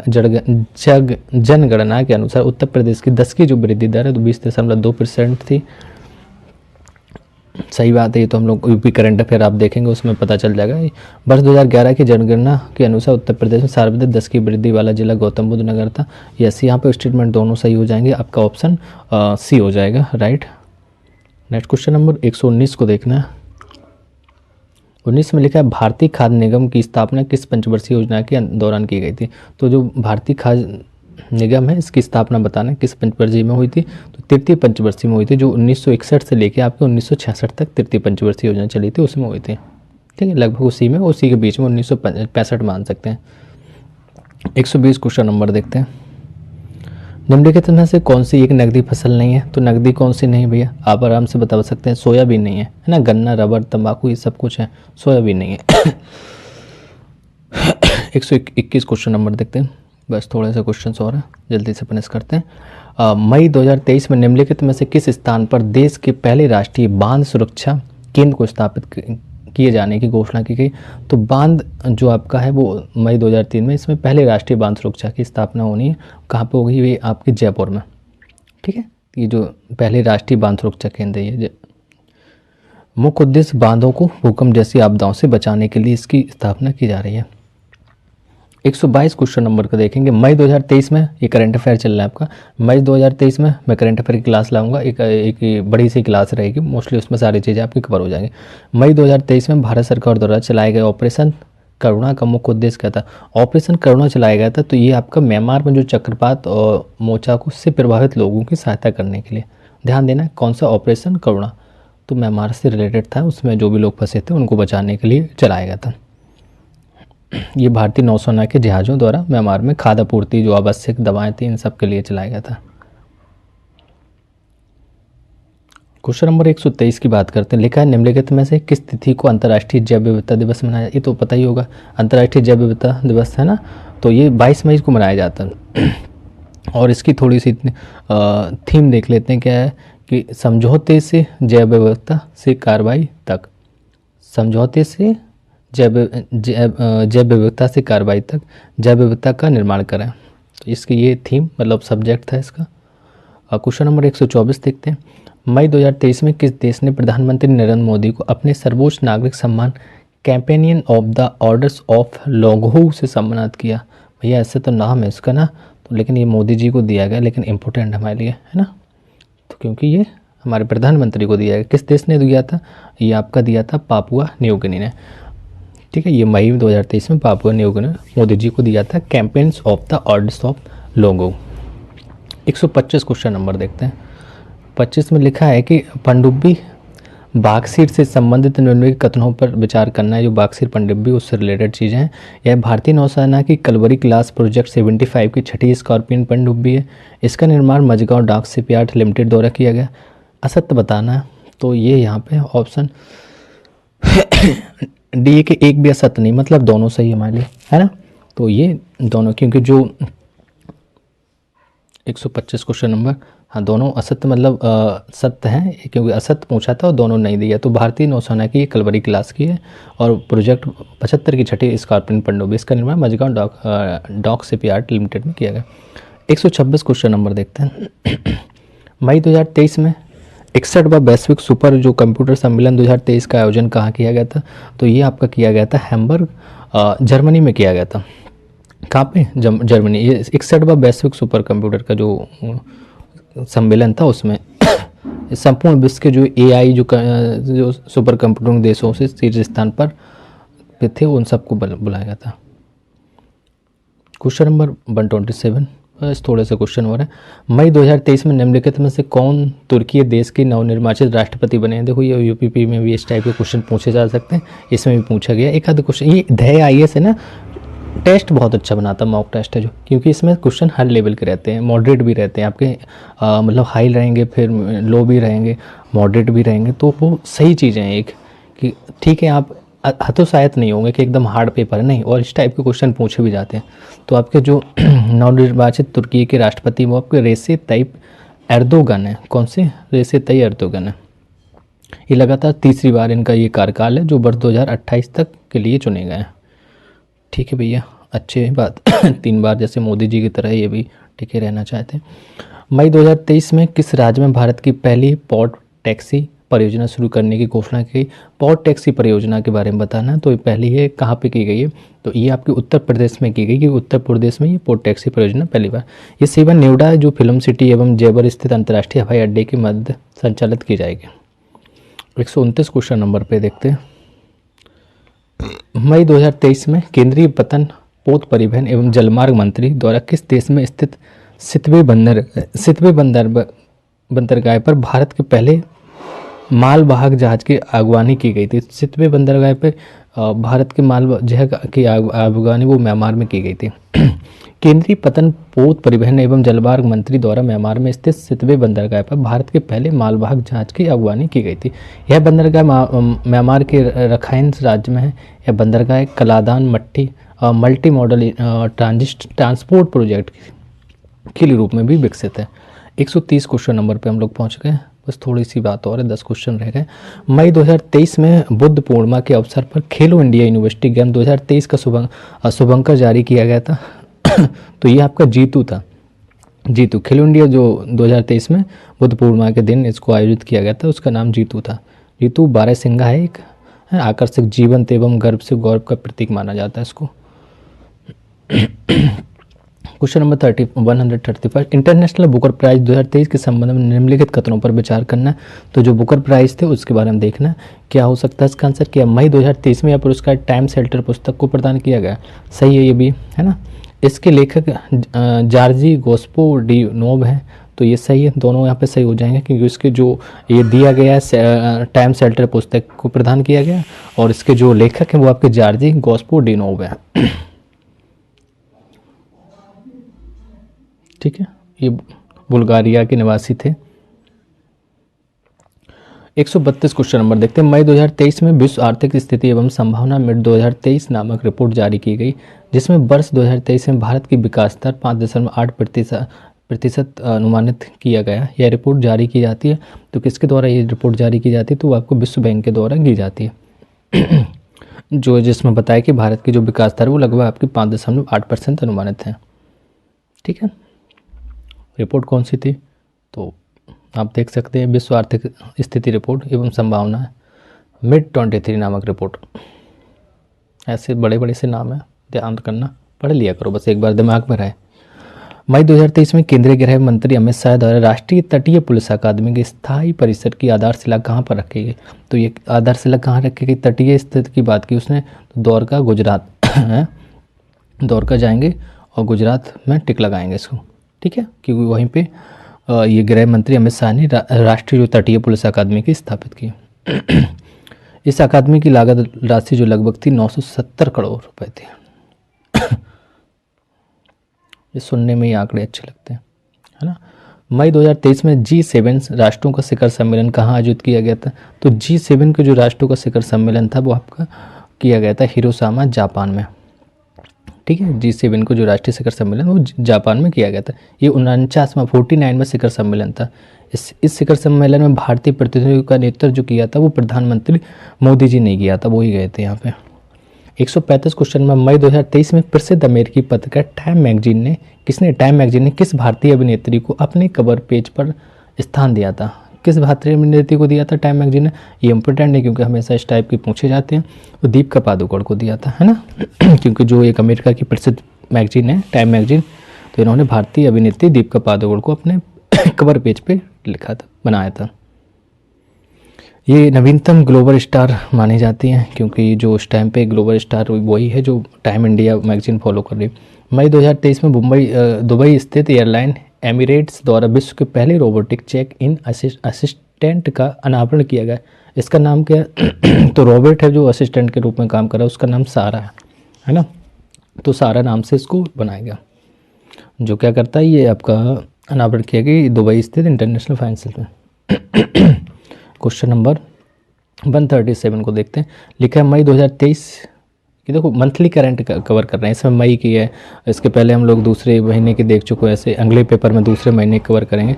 तो मई 2023 में किस देश द्वारा लंबी दूरी की बैलिस्टिक मिसाइल खाइबर का परीक्षण किया है? तो खाइबर का परीक्षण कहाँ किया गया? आपका ईरान में किया गया था। ये लंबी दूरी की एक मारक क्षमता है, इसकी लगभग जो 2000 किलोमीटर तक की मारक क्षमता है। क्वेश्चन नंबर 138 की बात करते हैं। मई 2023 में भारतीय संविधान के किस अनुच्छेद का हवाला देते हुए सर्वोच्च न्यायालय ने यह कहा कि राष्ट्रीय राजधानी सिविल सेवा प्राधिकरण स्थापित करने वाला अध्यादेश इसके अनुकूल नहीं है? ये तो बड़ा क्वेश्चन वैसा विवादित है क्योंकि 239 ए में ये कहा गया है कि सुप्रीम कोर्ट यहाँ पे कहता है कि जो सिविल सेवा प्राधिकरण स्थापित करने वाला अध्यादेश इसके अनुकूल नहीं है। वर्ष 1991 में 69वें संविधान संशोधन अधिनियम द्वारा अनुच्छेद को संविधान में जोड़ा गया था।